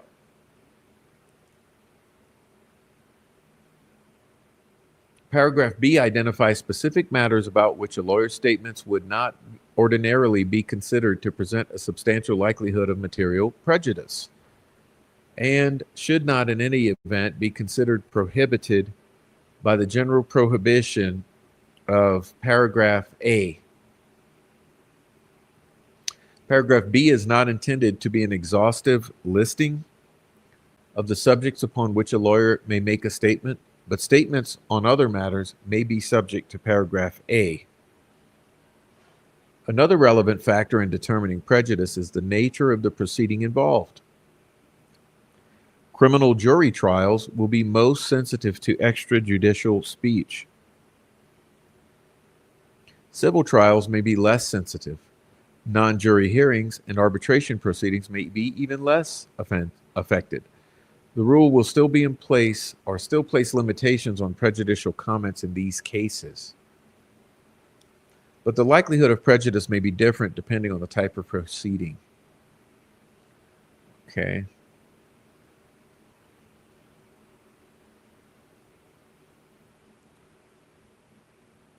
Rule 3.7, lawyer as witness. A lawyer shall not act as an advocate at a trial in which a lawyer is likely to be a necessary witness unless the testimony relates to an uncontested issue, the testimony relates to the nature and value of legal services rendered in the case, or disqualification of the lawyer would work substantial hardship on the client. A lawyer may act as an advocate in a trial in which another lawyer in the lawyer's firm is likely to be called as a witness unless precluded from doing so by Rule 1.7 or 1.9. Comment. Combining the roles of advocate and witness can prejudice the tribunal and the opposing party. It can also involve a conflict of interest between the lawyer and client. Advocate witness rule. The tribunal has a proper objection when the trier of fact may be confused or misled by a lawyer serving as both advocate and witness. The opposing party has proper objection where the combination of roles may prejudice the party's rights to the litigation. A witness is required to testify on the basis of personal knowledge, while an advocate is expected to explain and comment on the evidence given by others. It may not be clear whether a statement by an advocate witness should be taken as proof or as an analysis of the proof.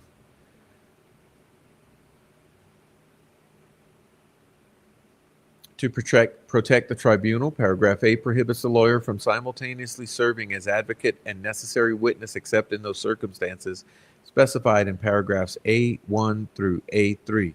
Paragraph A1 recognizes that if the testimony will be uncontested, the ambiguities in the dual role are purely theoretical. Paragraph A2 recognizes that where the testimony concerns the extent and value of legal services rendered in the action in which the testimony is offered, permitting the lawyers to testify avoids the need for a second trial with new counsel to resolve that issue. Moreover, in such a situation, the judge has firsthand knowledge of the matter in issue. Hence, there is less dependence on the adversary process to test the credibility of the testimony. Conflict of interest. In determining if it is permissible to act as an advocate in a trial in which the lawyer will be a necessary witness, the lawyer must also consider that the dual role may give rise to a conflict of interest that will require compliance with Rules 1.7 or 1.9. Okay, we'll skip this. Special responsibilities of a prosecutor.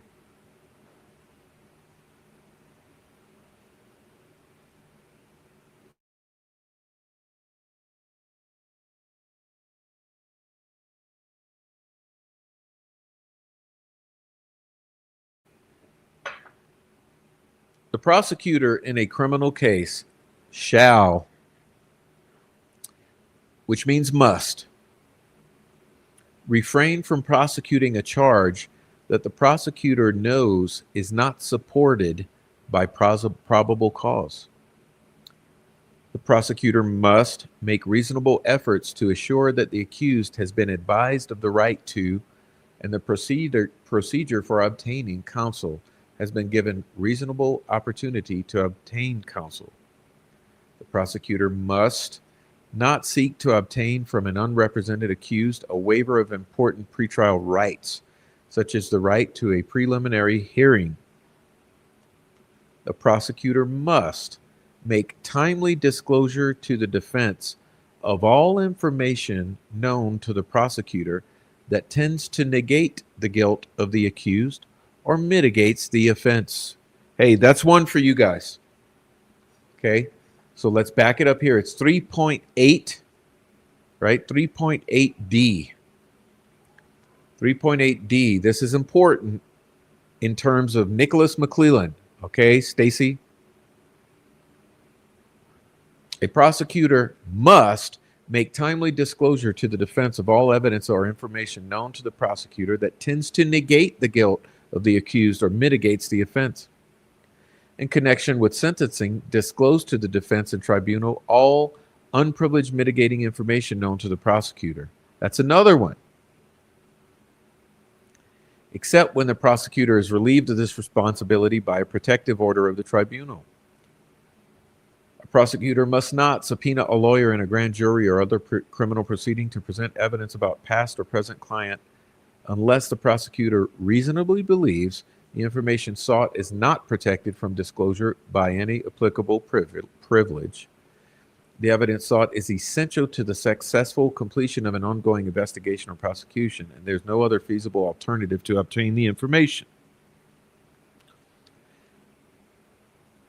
Except for the statements that are necessary to inform the public of the nature and extent of the prosecutor's action and that serve as legitimate law enforcement purpose, the prosecutor must refrain from making extrajudicial comments that have a substantial likelihood of heightening public condemnation of the accused and exercise reasonable care to prevent investigators, law enforcement personnel, employees, or other persons assisting or associated with the prosecutor in a criminal case from making an extrajudicial statement that the prosecutor would be prohibited from making under Rule 3.6 or this rule. All right? Listen, this applies to Delphi. This is another one that should apply, in my unprofessional opinion, to Nick McClellan. Now let's back up to Rule 3.6 again and see if any of these statements would also apply to Nick McClellan here.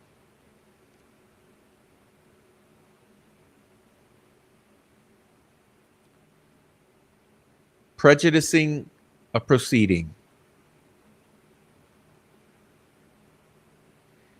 He was not supposed to speak on any of this. Look, character, credibility, reputation or of any suspect, Richard Allen.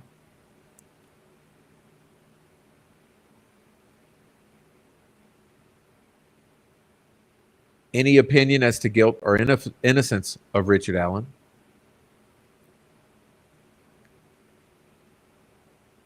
Anything he shared with YouTubers that he should have known was likely to be inadmissible as evidence, but was used to prejudice the jury pool or influence potential future jurors.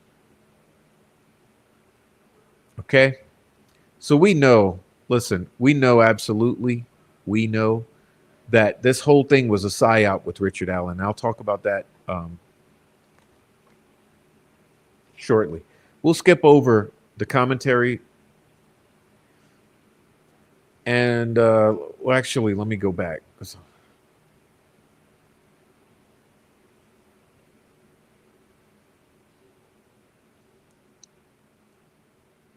I want to actually read part of this.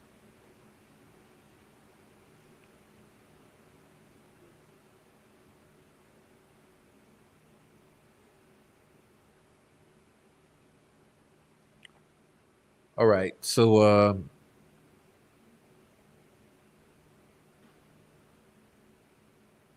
a prosecutor has the responsibility of minister of justice and not simply that of an advocate.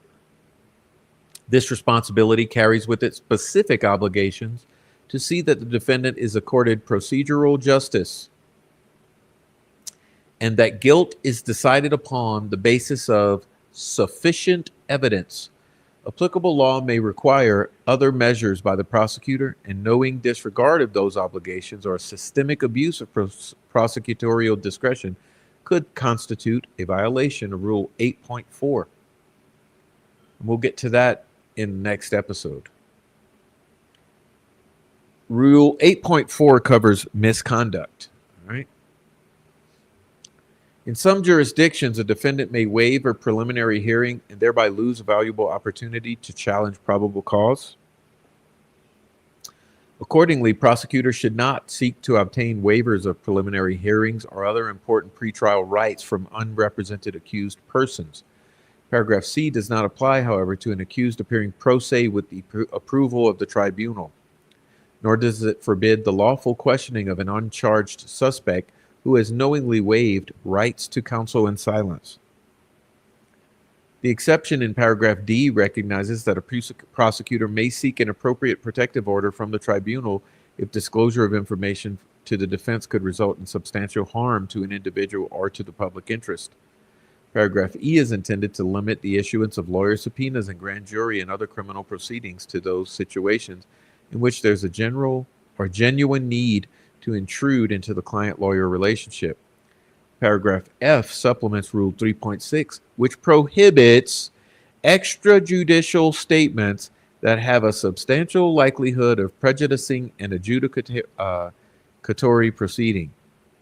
In the context of a criminal prosecution, a prosecutor's extrajudicial statements can create the additional problem of increasing public condemnation of the accused. And this is what they did to Richard Allen.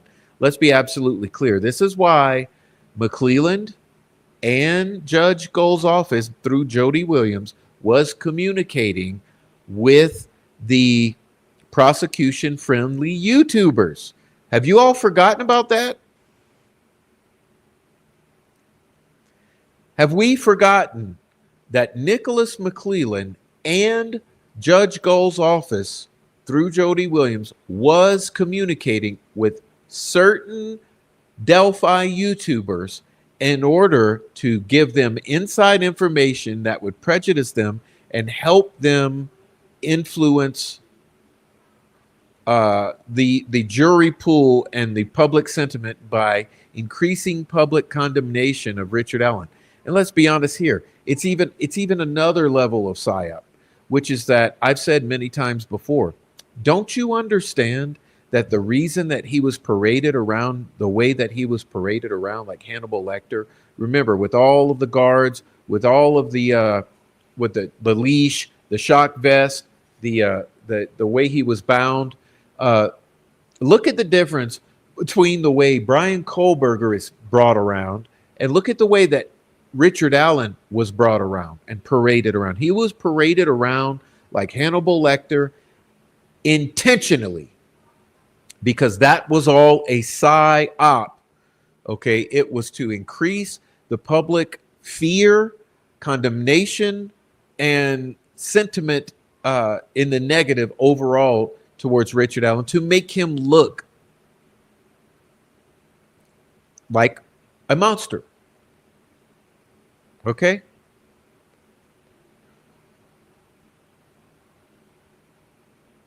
And you see, the way that McClelland and Judge Gold tried to get around it was by doing it behind the scenes, not doing it publicly in front of the cameras.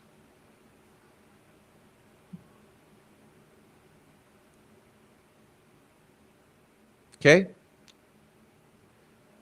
I don't understand what's the problem here that this is allowed to stand when we have made it abundantly clear for 2 years on these YouTubes what was going on in this case, and it just seems to be allowed to stand.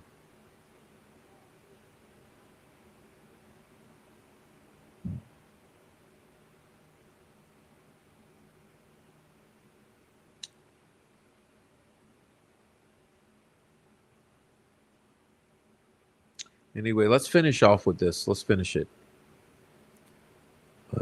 Let's see.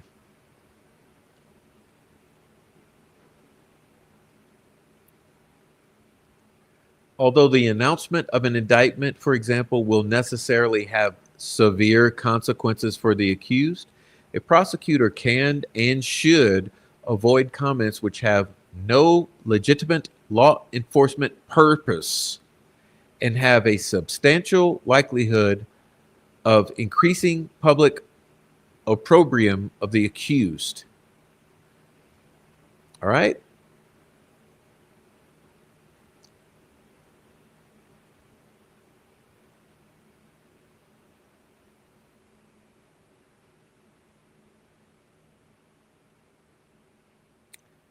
In addition, paragraph F requires a prosecutor to exercise reasonable care to prevent persons assisting or associated with the prosecutor from making improper judicial statements. Well, what about all the YouTubers who were working for Nick McClellan?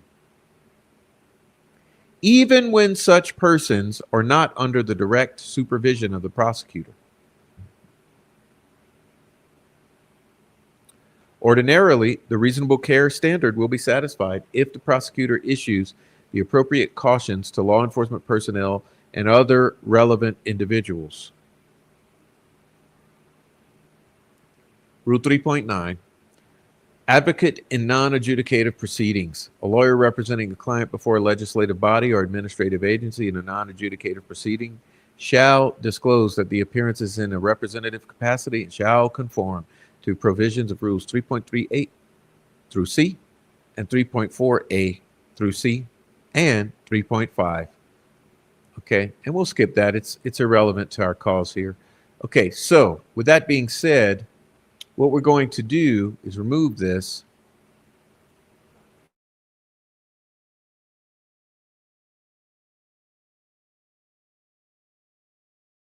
All right, now,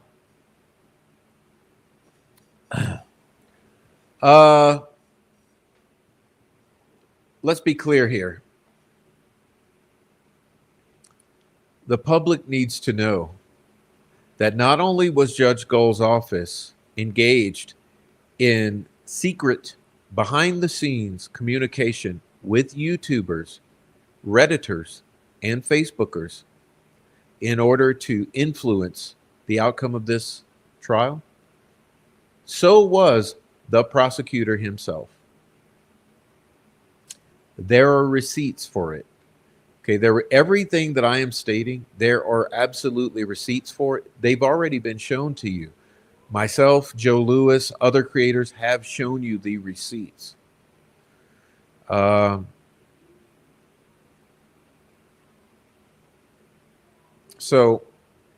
I think we have a huge problem here.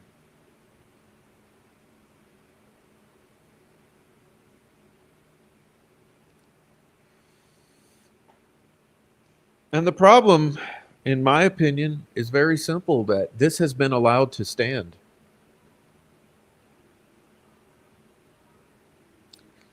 Should have never happened in the first place. And when we drew attention to it, it should have been rectified immediately. And it was not. Then an entire trial was allowed to be conducted and concluded, and sentencing was allowed to be concluded.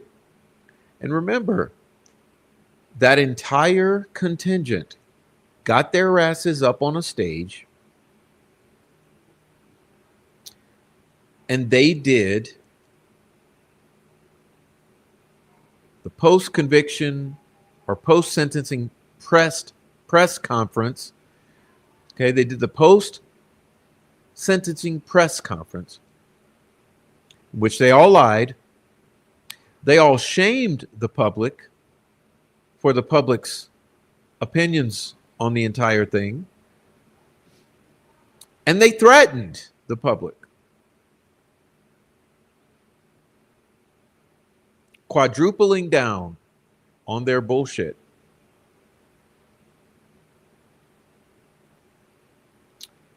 let's be clear. Delphi has been plagued with public relations since 2017.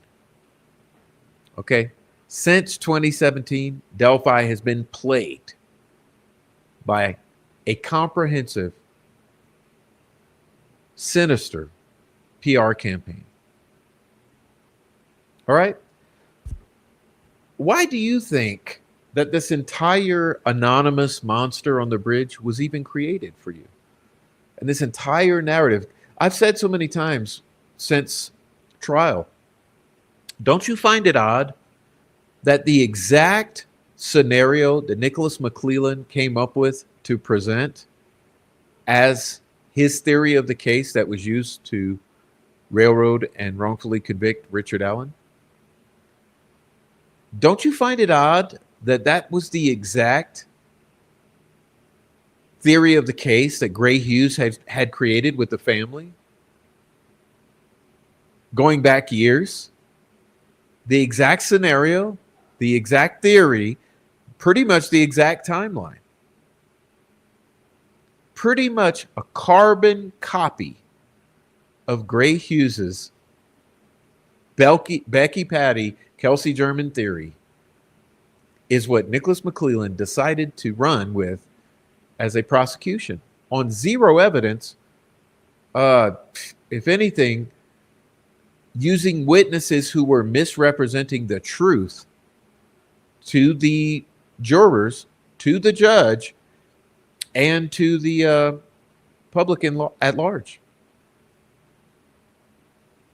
And it's all been allowed to stand. And the harassment, doxing, terrorizing, right? Defamation, brainwashing,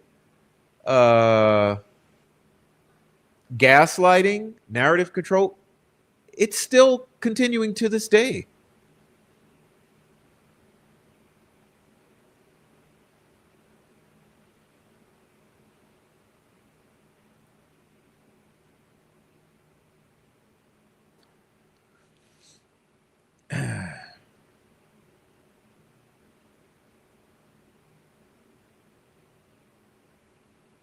Thank you, Jay. I totally agree.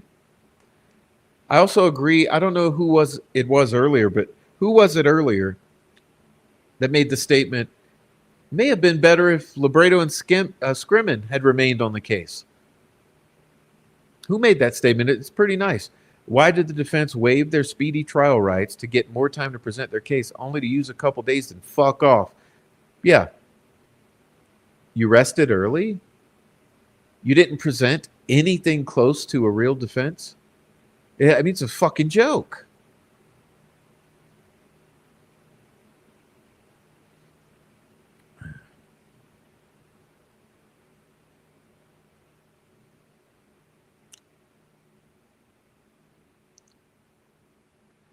Anyway.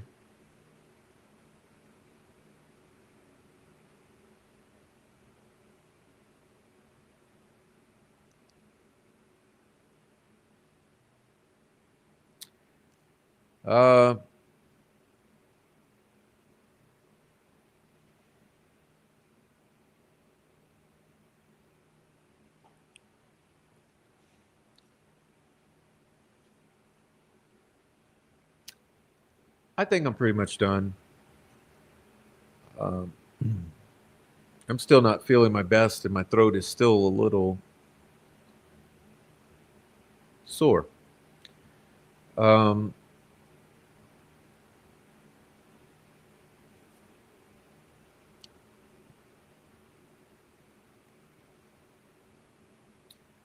But there are things that it's just hard to not say, okay? Because of course, like it's obvious, it's very obvious that this whole thing has been a shit show. It's hard to not get upset, right? Get angry about it. But I mean, we have to be honest here.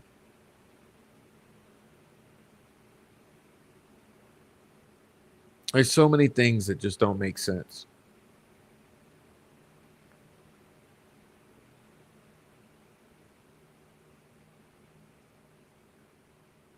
I remember that day the defense rested. You know how you remember certain things, like for instance, I've said a lot of times, many times, I've said how I said how I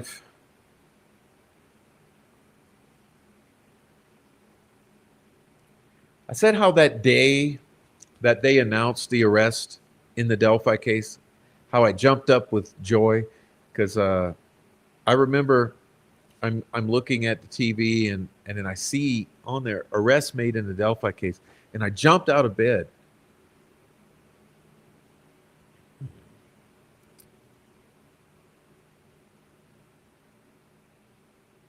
I remember that moment really clear, you know, and I remember how I was happy.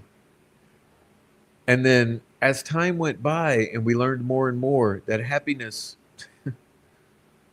went away because I realized this. Remember that. Remember the PCA, right? Let's go back to the PCA. Remember the PCA. Remember that fucking PCA. And remember, we sat here on this channel and we read through it. And I read through that thing and I remember saying, hold on. They're describing two different people. I see two different people. I see one man dressed as bridge guy that's being described. And then I see another man in all black being described. And then as time went on, we learned that they were trying to make that into one person, although two people were being described, one in all black, one dressed like bridge guy in colors.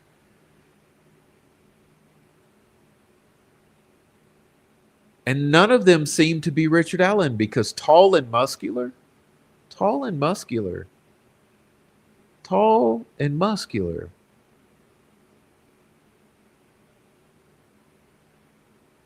And it was just, it snowballed from there, right? It snowballed. And we get to trial, and we're going through trial, and I have high hopes. And we get down to the wire, and I'm like, surely they're about to start the heavy hitting, because every day I'm paying attention to what's being said or what we're understanding what's being said by those coming out of court. You remember, this is where Andrea Burkhart got thousands and thousands and thousands and thousands of views. Some nights she'd have 7, 8, 9, 10,000 watching on her 6 fucking hour live stream.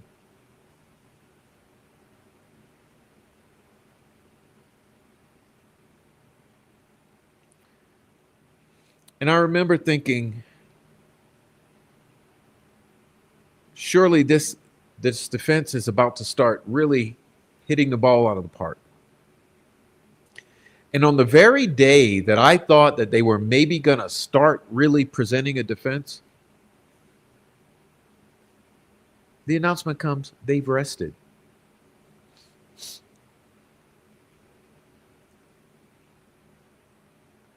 And I remember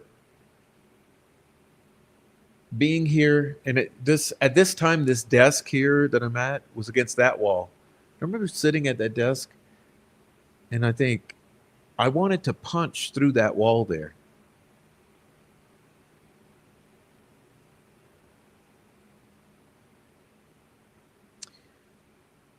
Uh, and it boggled the mind.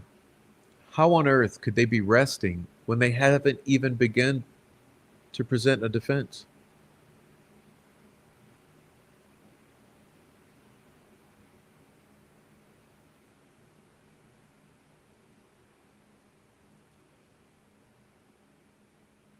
Anyway, I guess I'll leave it there because that's a major moment for me. Was that moment when when it first hit my ears that the defenses had rested, it's an equivalent moment to that first moment when I realized an arrest had been made in the Delphi case, which I cared about for 5 years prior. And that amount of pregnancy of the moment is the same way that I remember the announcement that the defense had rested. And honestly, I think I should have. I think I should have. I should have just realized in that moment that the case was lost, because after all, they presented no defense.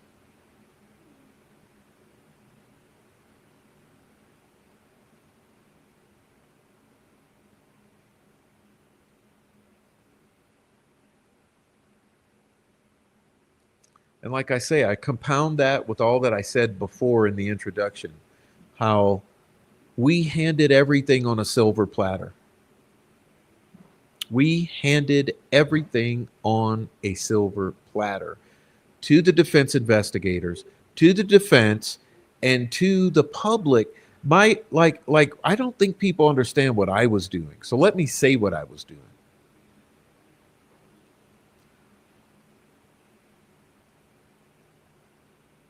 In the lead up to trial, you may remember that I was doing presentations with 100 screenshots in a row, timeline breakdowns, a theory of the crime breakdowns. And I took every statement from the family and I lined them up into presentations. And I took every statement from every piece of the timeline and I lined it up. And I used every screenshot I could possibly milk out of everybody in the Delphi community. I have 50 fucking thousand screenshots in this computer. And I grabbed everything I possibly could, and I talked to every local I possibly could, and I did live stream after live stream after live stream after live stream, trying to lift up the things that I thought was important, because I thought, not only am I sending it directly to these people, if I do it on my shows and I make these shows and I show it all to the public, surely something's going to have to be seen. Maybe one of these lawyers will see one of these fucking shows, or maybe one of these investigators will see one of these shows.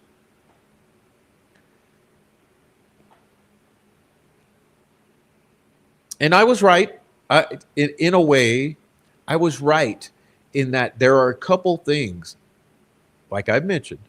The earrings is one of the things that came as a result of me presenting that and pushing it on my channel. And then the 2 a.m. screams. And there's more. But it's so fucking odd that none of that was even followed up on.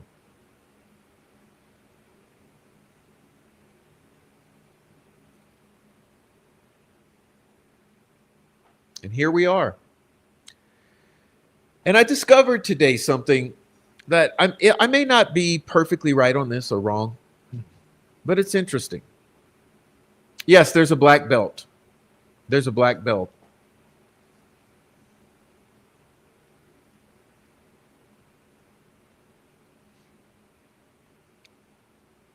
But here's what I find interesting.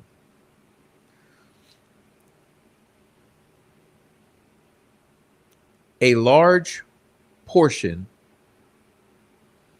of the monies that Carroll County spends on the defense is reimbursed by the state of Indiana.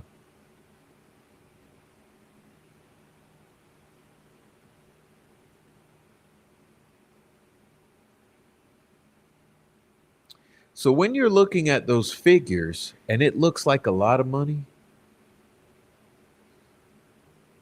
understand that I think it's 40% of the monies are returned from the state to the county.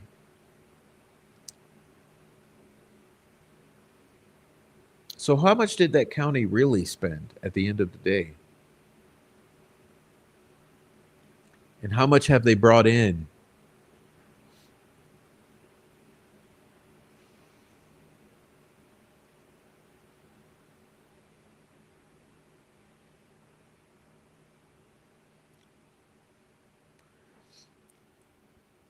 And what work still hasn't been done?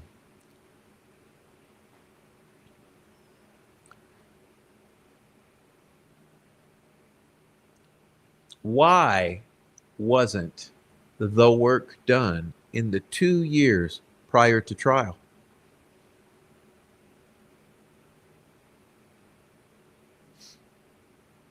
Anyhow, this was the Professionals 2, and there will be a part 3, okay, so we can get through the rest of it.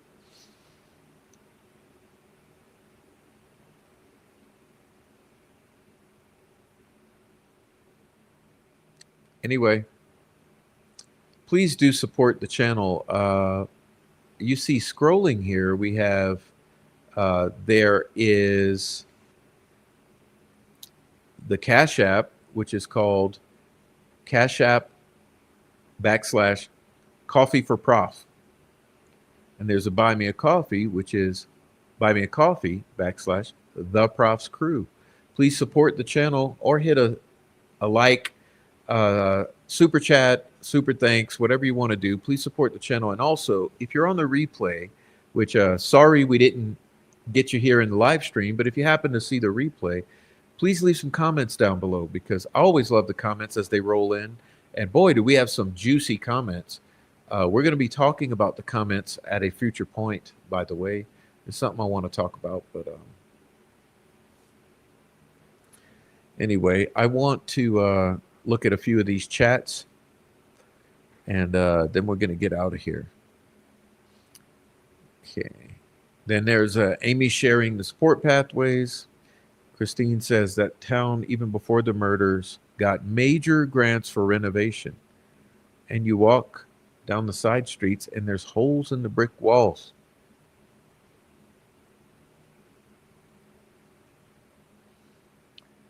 But thanks everyone for being here. I got there's so many problems here, and it's just so funny.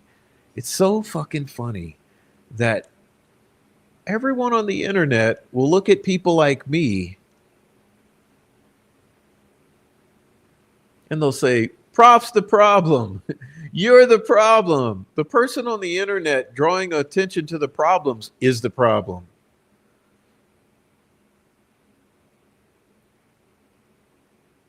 Well, hello. Hello. Elephant in the room. I don't think the person who's pointing at all the problems is the problem here, and never was.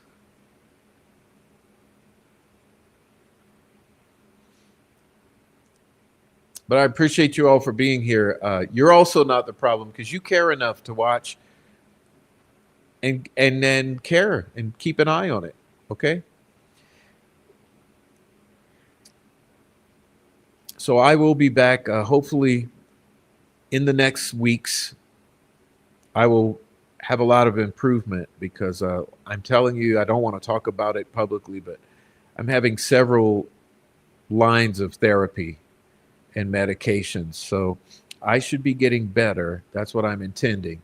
And I honestly, I already feel better than last week and last month. Thanks to my wonderful doctor. I got to say, I'm so glad to find a good doctor.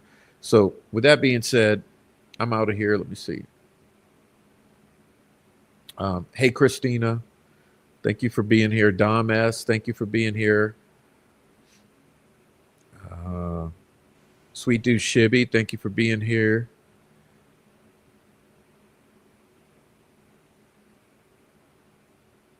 What's up, Sweet Dude Shibby?